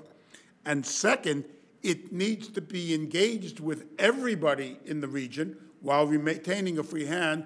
And third, in the spirit of that engagement, it needs to create a bloc of anti-American states. And this is critical, because what Russia is doing today is trying to create a bloc of anti-American states with Assad, Syria, Iraq, and Iran. And it is no accident, to use a nice Soviet phrase, that this bloc resembles exactly the rejectionist front of 1978-79 against the Camp David agreements. The difference is today, it's a Shiite bloc against Sunnis, or Shiite and apostate Sunnis like Assad against the Sunni governments. But Moscow is attempting to create a bloc of states in the Middle East and fragment Western alliances, both in the Middle East and in Europe. Using these principles of engagement, as my colleagues have described, Russia seeks to detach Turkey from Europe and to dominate the military approaches to the straits from both sides, the Dardanelles and the Bosporus. Even now, Turkey is aerially encircled by Russian air forces operating in Syria, Ukraine, Crimea, and Russia proper, and Armenia. Russian military forces can go through the straits when they need to, but they are also able to rely on Turkey to keep the straits closed to military warships when that suits Moscow as well. So Turkey is a prime target and has been since 2000 of Putin's policies using arms sales, atomic energy sales, hydrocarbons, support for Erdogan's dictatorship. And at the same time, Moscow is also behind the Kurds in Turkey and is perfectly willing, as the Turks accuse them of doing, of supporting Kurdish terrorism in Turkey in order to make its point to the government in Ankara. So throughout the Middle East, we see all this taking place. Moscow employs either force majeure, direct force, diplomacy, information operations, support for terrorism, and the use of chemical warfare, not only in the Middle East, as we've seen, energy and arms sales, diplomatic support to create alignments and partnerships with every Middle Eastern actor possible, as well as exploiting internal ethno-religious frictions. If you look at Iraq, they have played the Kurds against Baghdad masterfully in order to make deals with both sides and have leverage over Baghdad and over the Kurds in Iraq, and thus over Turkey as well. The idea is to enhance Moscow's freedom of action to build an anti-American bloc through leveraging these partnerships while forcing Washington to treat it as a legitimate equal actor, not only in the Middle East, but in Europe as well. In other words, if you want to have a coalition against terrorism, which was what we think, according to Moscow, needs to be done, then you're going to have to recognize what we've accomplished in Donbass and Crimea. Otherwise, we will make your life miserable. In other words, be my friend or I'll beat the hell out of you. It's a classic protection racket scandal. And we are dealing with a state whose mode of behavior is like that of the mafia. And you should not have any illusions about it. And it has been at war with us at least for 13 to 15 years by its own admission. Now, at the same time, this engagement with the Saudis and everybody else is critical for several reasons. Higher prices for hydrocarbons sustains Moscow's overall economic health and underlies all of its policies. Nobody in this town realizes that in the last 4 months, despite they claiming that their military budget for this year is lower than last year, they've spent more money in 2017 than was budgeted, and are going to spend more money this year than was budgeted because energy prices went up to $72 as of Friday. And a lot of that money goes to military programs in Moscow. So by arranging these deals with the Saudis and the Gulf states and the Emirates and so on, Moscow is able to obtain funding not only to bail out social and welfare and other programs of vital interest to the government, but also to sustain military operations and procurement that is directed against us and our allies in Europe. The energy deals also give Moscow, as Ted said, much more leverage on European energy futures than anybody really wants to admit. And they also sustain the legitimacy of the Russian government while enriching the key domestic lobbies at home. Furthermore, these energy deals are correlated, as Anna said, with arms sales. And not only with arms sales and exercises, but with access to ports, air bases, and other facilities. Not only do key members of the Russian domestic elite benefit from them, Moscow is seeking bases across the Middle East and Indian Ocean. Tartus, Cyprus, Egypt, Libya, Sudan, Yemen, access to Hamadan Air Force Base in Iran, Somaliland, and the Seychelles. It is seeking naval and air bases in all of these places. And it is therefore determined to project power abroad. Chad and Niger also, okay. Fine. This is nothing new in Russian policy because, as we know, since they took the Black Sea in 2014, when they invaded Ukraine, historically, whenever they do that, next step is projection of power into the Middle East. Therefore, what are the lessons of the Syrian operation? A, Moscow can project power. The idea that Moscow is just a regional power and cannot project military power is no longer sustainable. Second, it achieved total surprise and conducted a deception operation going into Syria, which completely took Western governments by surprise, even though everybody saw they were loading stuff up and sending it. So we should expect that they're going to do this again. They have learned important, by their standards, operational tactical lessons in Syria and are using it to advertise weapons, as Anna said. But they have also confirmed that they can use military power with impunity to sustain the achievement of critical political objectives. And as my colleagues have said, what they seek in the Middle East is not responsibility. They don't want to guarantee a new status quo and undermine a status quo. They want to keep the place boiling. They want the status of a great power. And as Robert Legvold wrote 20 years ago, Russia wants status, not responsibility. What is that status? Ultimately, it is this. Every region of the world where Russia is operating now, not just the Middle East, but most essential, but visibly there, it seeks to create regional bipolarity with the West, forcing the West to treat with Russia as an equal in order to force the West to accept global multipolarity and make Russia look like an equal, as it was in Yalta, with the United States and the Western alliance. In other words, what we are seeing is a long-term political strategy carried out not only by direct force, but by all the instruments of power, information ops, terrorism, chemical warfare, energy sales, and so on. To date, all we have had in the United States are spasmodic responses, or as George Will said last week, catharsis. Catharsis is not a policy. And as anybody who reads the newspapers in this town knows, this administration still has no strategy either for Russia or for the Middle East. And the longer that absence of strategy continues, the longer we will be involved in the Middle East and not on a winning course. Thank you.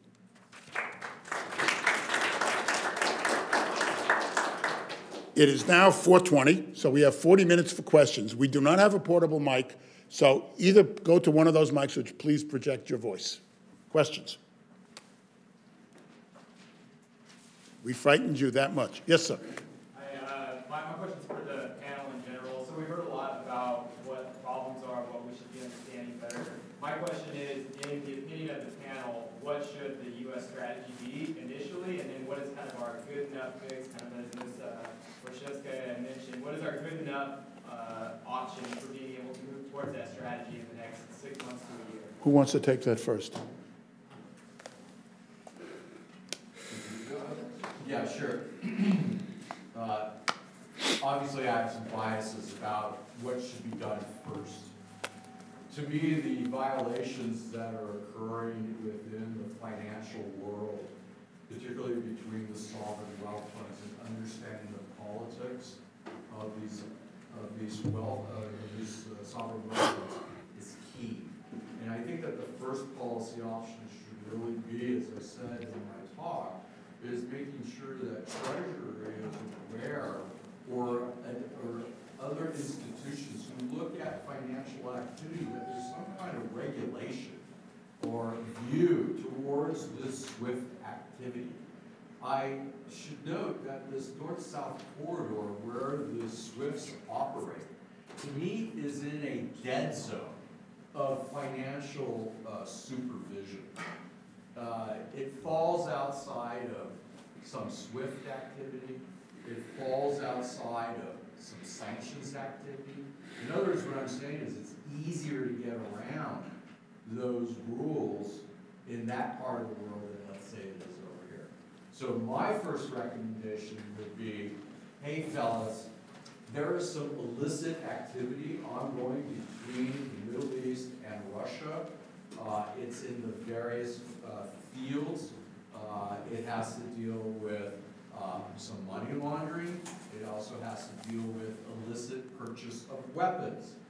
Some of the figures don't add up on the weapons sales. And one thing that's very important that Anna is talking about here is that maybe Russia's selling equipment to Egypt, but Egypt's not paying for it. Who's paying for that? That's what the policymakers should be going after. That's where I see the disconnect and where we really need to go to. In this case, the policymaker needs to focus on the UAE, because the UAE has been giving millions of dollars to Moscow and to Rosoboron export for weapons to go to Egypt and other theaters. There is a banking network that's illicit, needs a big flashlight. Does that help answer your question?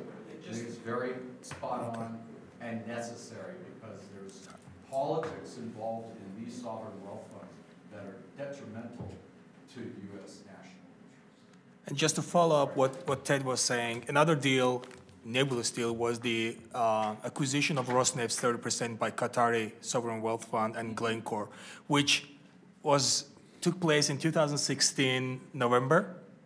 No details were explained. Later on in a year, Qatar and Glencore keeps the 5% of that 30% and sells that 25% to unknown Chinese company, which is being scrutinized right now by Chinese government for corruption charges.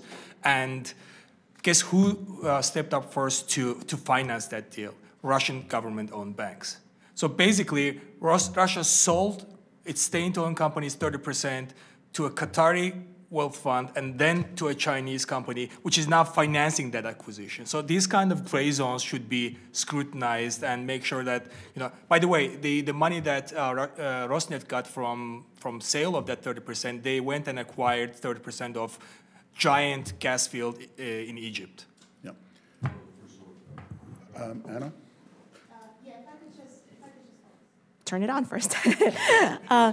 If I could just add to that, I think we also need to have a broader conversation about what is it that we want to do and how do we see Russia? Because one minute we want to talk to Russia, we want to be friends, we want to cooperate, and then periodically we have these either expulsions or strikes or what have you, but we haven't fundamentally defined for ourselves how do we see Russia vis-a-vis the West. So I think that would be the first just broader step.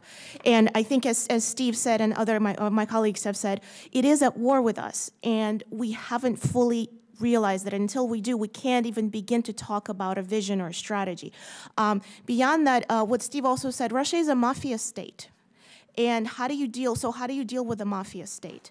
Well, you're not going to succeed by friendly gestures when you're dealing with a bully on the playground, right? And so the financial aspect that my colleagues have already mentioned, I think is extremely important because that is an Achilles heel of the system. And it's very broad. It's what Ted has talked about and others.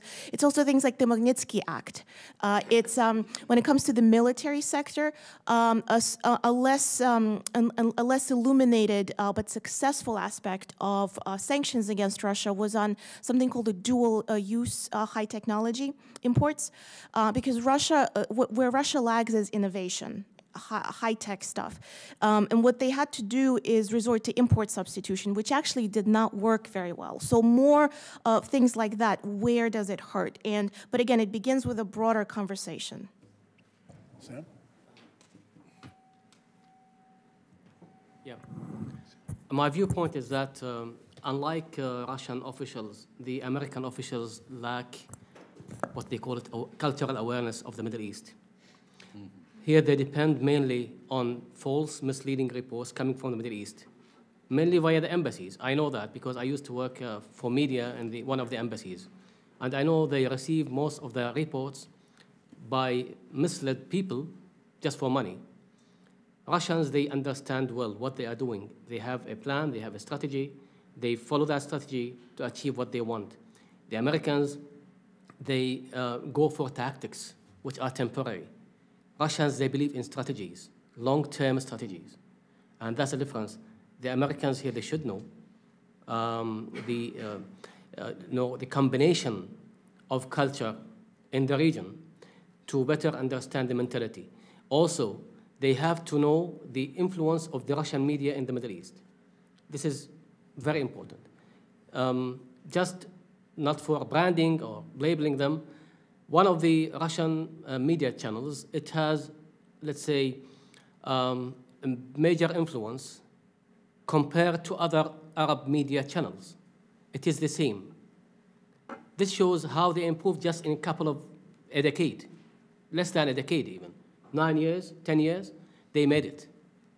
You have the CNN, you have other channels, but until now, we are still lagging behind. So these 2 points, they are very important to take into consideration when you want to have a better strategy for the Middle East in the future. By the way, if I could just add a very important point here, as I've been having discussions around town and giving kind of this brief about Russia and the Gulf and so on, a very interesting question came up, which was, are the Gulf states learning their information operations from Russia by watching them? Or are the Gulf states picking this up from the Russians because they've hired them, or the Russians have given them the information? And it's something that we're not very clear at yet, but I think it's important to recognize. How much are our Gulf allies picking up information operations and using them in the region against their allies? We already know about UAE and Qatar, and we don't need to go into that. But there's the bigger picture issues regarding media portrayal of what's happening in Syria and in Yemen and in Libya by the Russian press and the Arabic press, and who's feeding off whom. This is work to be done. Let me add to as you know, the question is, what should be our strategy both towards Russia and towards the Middle East? Okay. The administration needs to do the following. First of all, it has to determine what is its overall objectives, plural, both towards Russia and towards the Middle East. It hasn't done that. It needs to institute a rigorous policy process. The interagency process, whatever you call it or whatever you set it up. Now, maybe Bolton and Pompeo will do this. I don't know. I hope so. Because they haven't done it up till now. And I don't think this administration, as presently constituted, is capable of doing it, although I would like to be proved wrong. Once you have a strategy and a means for thinking strategically about both of these areas, then you can begin to implement multidimensional policies, as my colleagues and I have talked about, not only involving the deployment of military forces, but the economic, the arms sales, the search for stabilization and peace, and so on in the Middle East. Because what we have now is not a policy process, and certainly not a strategy. Only when you have a clear strategic objective and a disciplined process for thinking about them do you have any chance. Now, I quote you, President Eisenhower, plans are nothing, but planning is everything. And you can't do planning if you don't have an objective in mind and a process for thinking seriously about it. Okay? Next question. Gita. How sustainable or draining is question is how sustainable or how draining is the Syrian operation for Russia? Let me answer you while my colleagues think about that. In a word, it's not draining Russia and has not been. It's costly, but it's bearable. The real possibility is, however, that they will fail at what they are trying to do now, which is to bring about a political consolidation under Assad that will end the civil war. Not just in terms of military operations, but that will actually be able to reconstitute a state. If they can do that in a reasonable length of time, and it is by no means clear that they can, because they have to also get Turkish and Iranian buy-in, as well as buy-in from all the factions in Syria, then not only will this have proved to be sustainable, it will be a great victory. If, on the other hand, as is also quite possible, they cannot bring political closure to this civil war, Syria will become another Afghanistan. And then not only will it become another Afghanistan in its own right, it will become another Afghanistan for the Russian forces. They've only been there 2.5 years, September 2015. It took them 7 years to realize they were losing in Afghanistan and for Gorbachev to pull the plug. So the jury, if I may say so, is out. Anybody else? I just wanted to make the comment that throughout our research work and our workshops, the question of sustainability of Russian foreign policy in the Middle East was a really big question that we were grappling with. Given the situation with the Russian economy, combined with sanctions, combined with pressures in the field, in the region, can Russia really sustain itself in the region? And our bottom line was basically yes. The reason why is because, again, these gray figures for finances are not clear, and when we understand those better, we'll be able to make a determination of really how long Russia can stay in a particular part of the Middle East or another part of the world based on current and future projections of the economy. But there's another issue here, too, is the idea, I think, that Russia has seen itself as this great northern civilization that has a world or regional or global responsibility to bring itself to the rest of the other regions of the world in order to show that Russians are the morally highest level of being within orthodoxy, or to some words like this. Christianity. And this is what's important about this, is it almost gives Russia a holy mission that is based kind of on their own manifest destiny, if you will. They have, from the Russian point of view, they've got Russian communities all throughout the region and so on.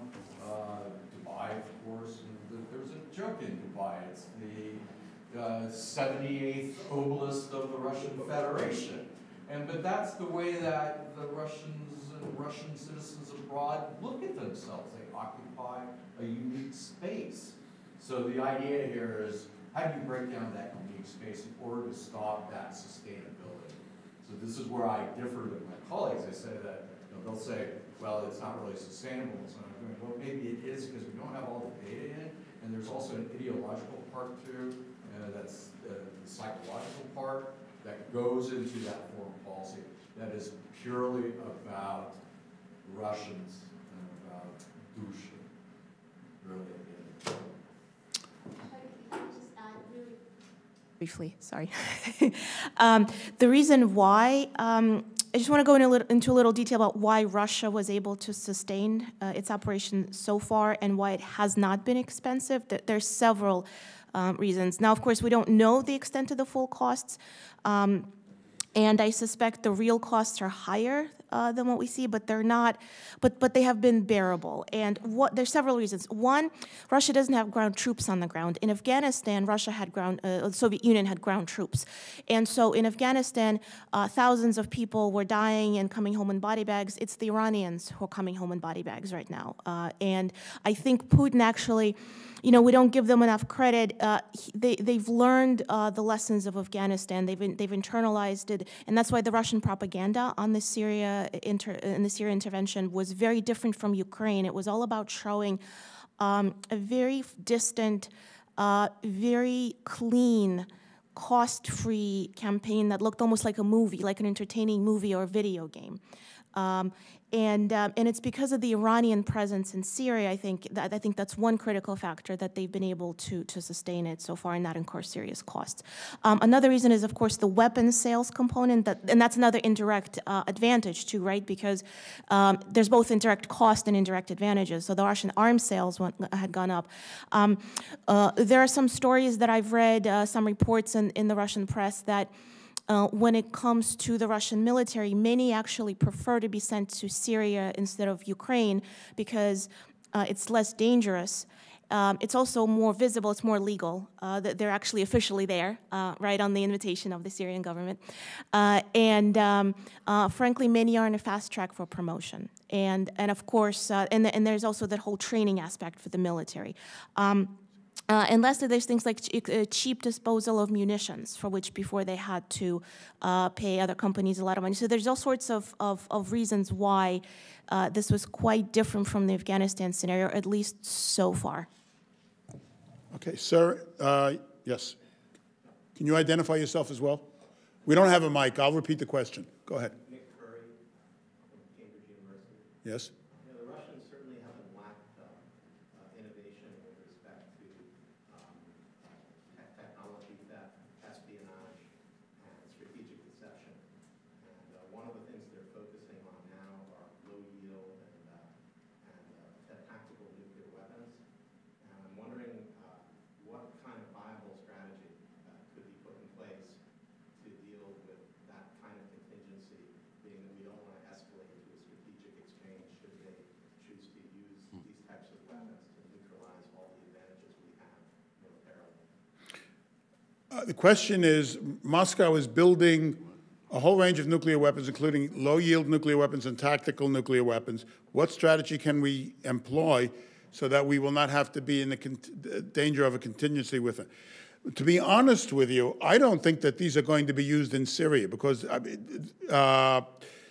if they use a nuclear weapon in Syria, the retaliation will be in Russia, not in Syria. I think the war in Syria is not in danger in that theater of escalating, and I think what you saw last week was an example of that. They were quite relieved that they didn't have to make good on their promises that they would strike it at any American ship that struck them, because the United States was not interested in striking militarily at Russia. We know better. But they wanted to have the opportunity to boast about it. So what they want the nuclear weapons for are direct defense of the homeland and projection in Europe, and they want to be able to use those to intimidate people into preemptive surrender in advance so that they do not resist further Russian encroachments. But Syria is not the Russian homeland. So I don't think that the Syrian theater is one where you have to worry about that unless you have direct kinetic clashes between the U.S. and Russia. And I don't expect that. Mm-hmm. We could get into the whole question of Russian nuclear strategy, but that would take us out of the Middle East, and we wouldn't have time for it.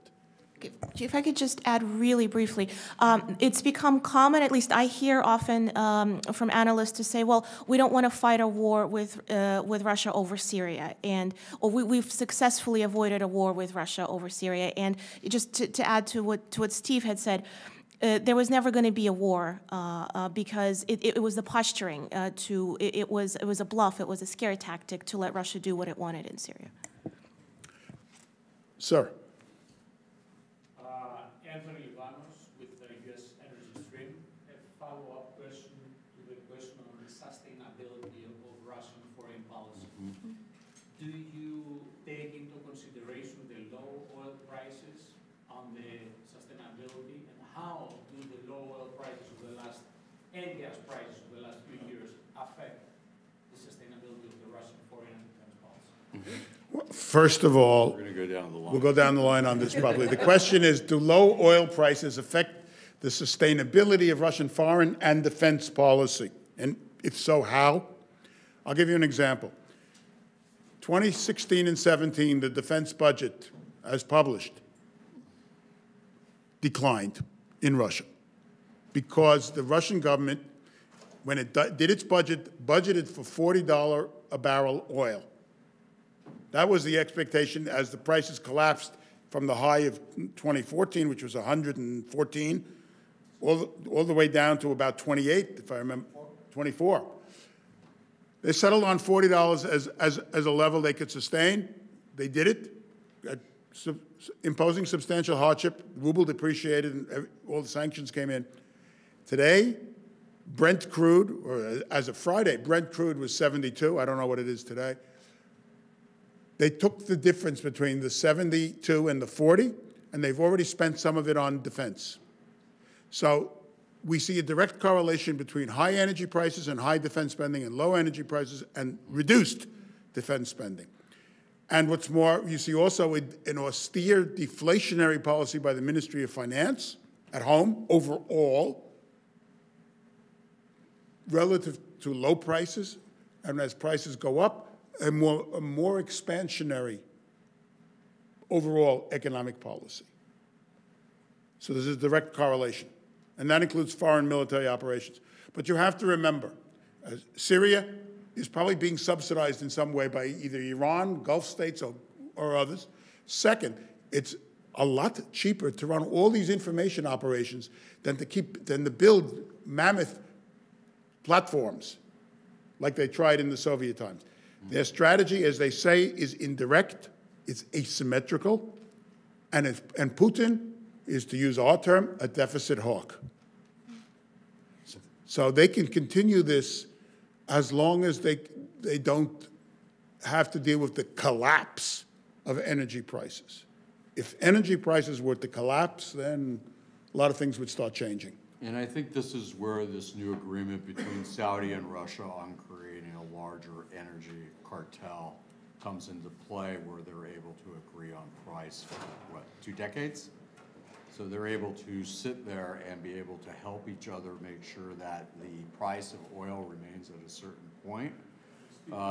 I'm sorry, that oil remains at a certain level of price, but on top of that is the fact that as politics continue between Russia and Saudi, are they going to really be able to stick with that multi-decade agreement? And particularly in price, because price is only going to likely go up slowly, but if there are times of crisis, clearly there will be a spike, and it helps everybody. But the beauty of the Saudi-Russia agreement is that, to me, from that Gulf point of view, is it helps to bring out a way to make sure all states in the region are meeting their minimal requirement to break even on their state budgets based on the price of oil. If that price continues to go up, a lot of these states will be in much better state. Who are they going to thank? Moscow and Riyadh. So we have to watch this very carefully. Yeah, please disagree. No, I'm not going to disagree with you. I'm going to fight with you. Back to Syria. It's you know, the issue in Syria is not only political. It is also dealing with gas and energy at the same time. There's a huge gas and oil basin in the so-called Eastern Mediterranean Sea. It's between the Asian basin, Greece, Turkey, Cyprus, and Syria. Yeah, this is a huge one. So the presence of any country in that area, that means they are controlling at least 25% of the world gas. Now back to Russia. Russia has, let's say, 25% of the gas production in the world and gas reserves. With Iran and Qatar, if they are in the playground of Russia at the same time, if Russia is controlling that basin, that means it controls more than 65% of the gas energy in the world. Now, throughout this century, whoever controls gas controls the world. And this is the issue. So the war on Syria, though it looks like political, sectarian somehow, it might be right, but for me, it looks more into energy and gas. The other point is that there is a coordination and understanding between OPEC and Russia in terms of oil and gas prices.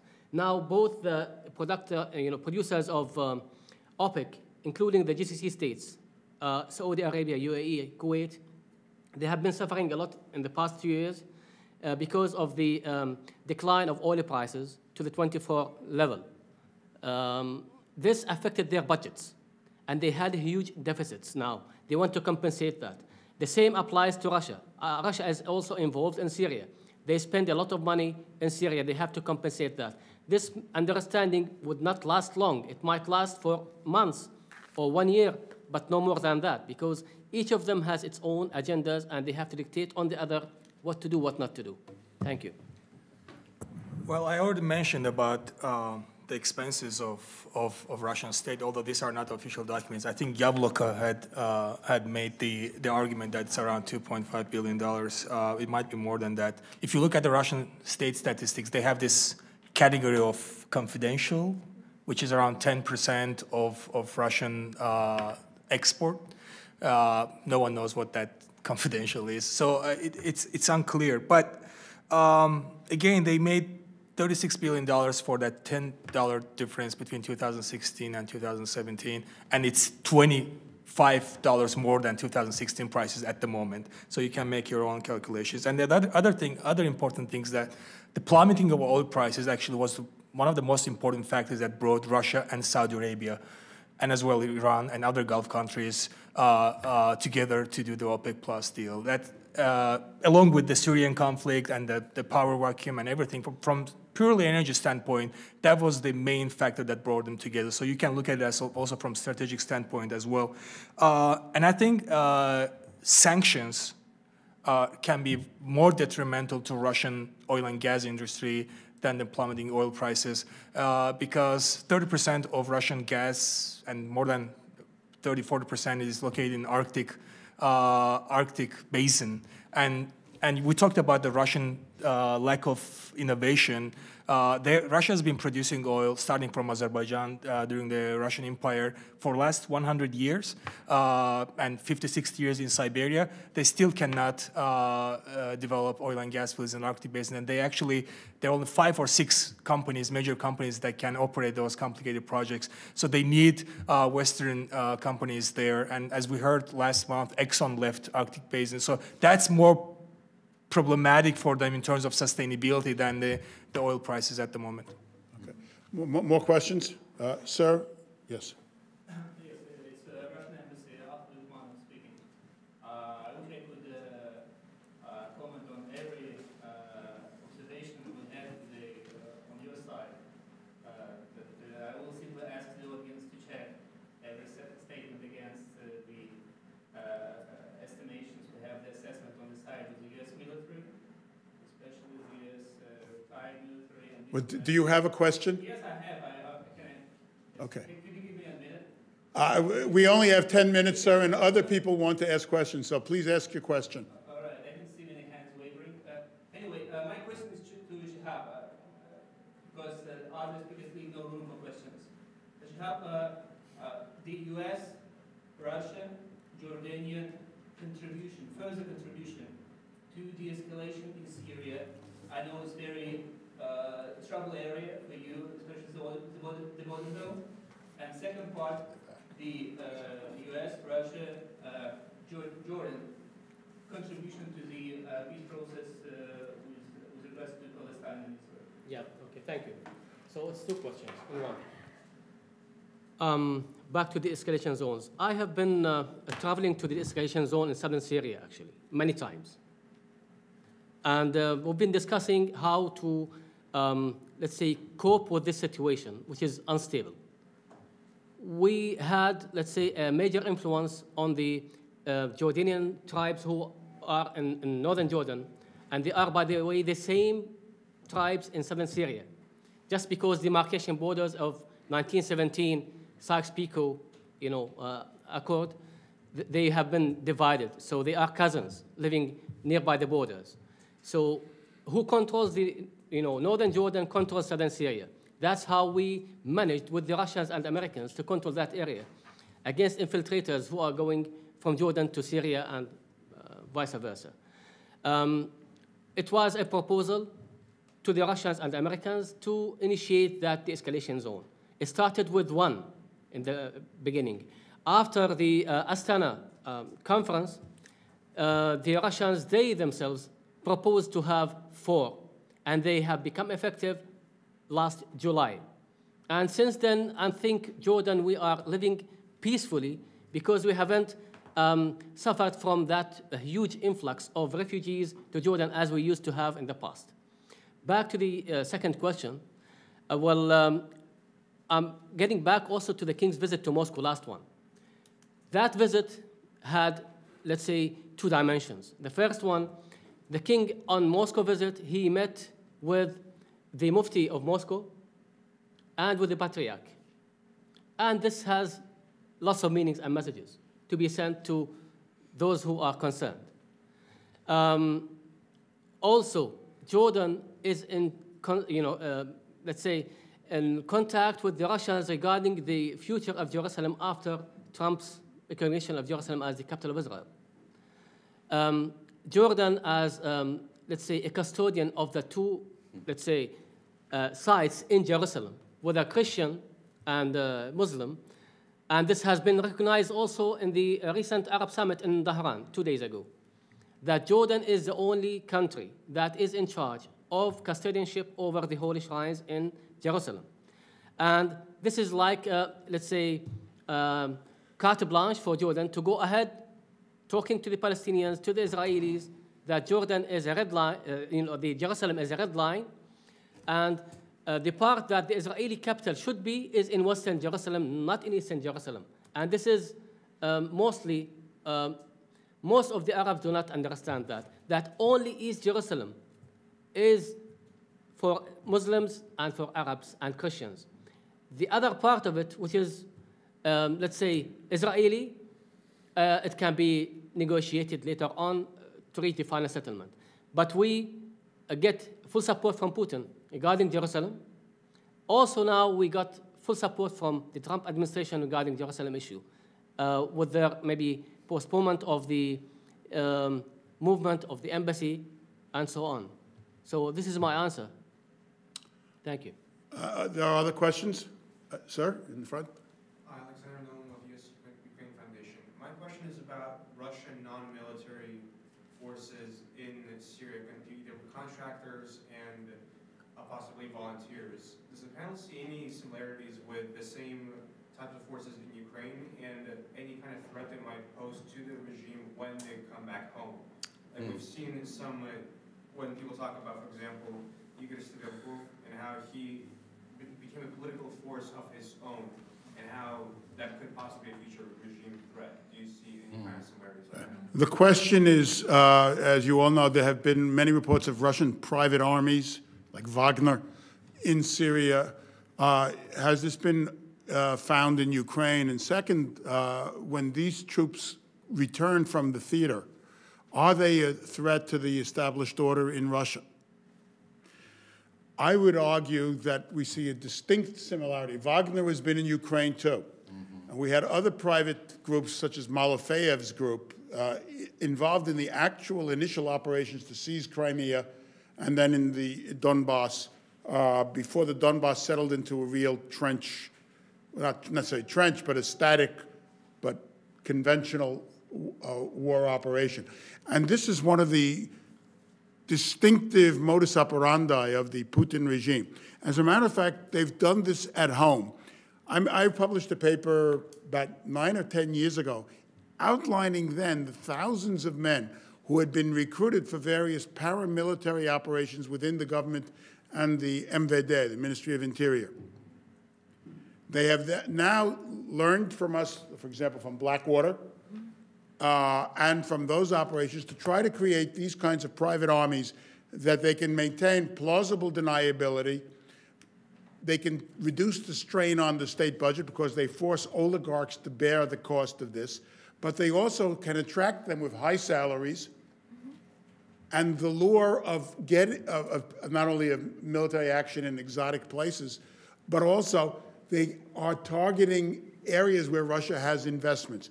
The operation that Secretary-designate Pompeo referred to in his testimony the other day, Deir el-Zor, where several hundred Russians were killed, was because the guys who were running Wagner were trying to liberate an energy refinery where they have financial interests. So there's a complex series of forces working here, but this is very clearly part of the larger Russian strategy. As for them being a threat to the regime when they come home, this assumes that they're going to be unhappy with the regime when and if they come home. I haven't seen a lot of evidence to that effect. And the example you give, I don't think is keeping people in the Kremlin up at night. My colleagues may differ. But I just have one comment to make in the sense of these contractniki. You know, this has been an evolution over time about how the Russian state hires people to do this kind of dirty work. So you have the contractniki, and then you've had the development of these private military companies, right, like Wagner and so on. It seems to me to be a normal evolution of trying to figure out how Russia can use other forces, proxy forces. But I remember something very interesting about with the project in Ukraine, right? It was the phenomena of Chechen fighters fighting on the side of Poroshenko, right? And then you had other Chechens who were fighting on the side of the rebels in Donetsk and Lugansk. To me, this was the beginning of the discussion begin to see this of Wahhabi Banderites, right? In other words, yes, and that you have this kind of new construct that sees Chechens who are not tied to Kadyrov tied to Kiev. And so you began to have this debate about, well, what are the Ukrainians doing with the Chechens that are against Kadyrov? And then vice versa. So to me, it was very interesting how you began to have some of these contractniki and into the private military companies about how they were getting caught up in the Chechen affair, how they were being labeled, and so on. It comes into play later on when they're in combat in another area. And then if they return home, what about PMST and all these other actions because of the environment they've been in? So this to me is more of the threat of coming back to the Russian Federation, is the trauma that they've gone through as opposed to being radicalized. The radicalization is among Daesh and among the other subsets of Daesh that belong to Central Asia or Afghanistan or even Xinjiang. Are there any other questions? Thank you. Then we can declare that we appreciate your attendance at this event, and if you have any further questions or want to get in touch with us, the papers are outside, and feel free to contact us. Thank you very much. Thanks you very much.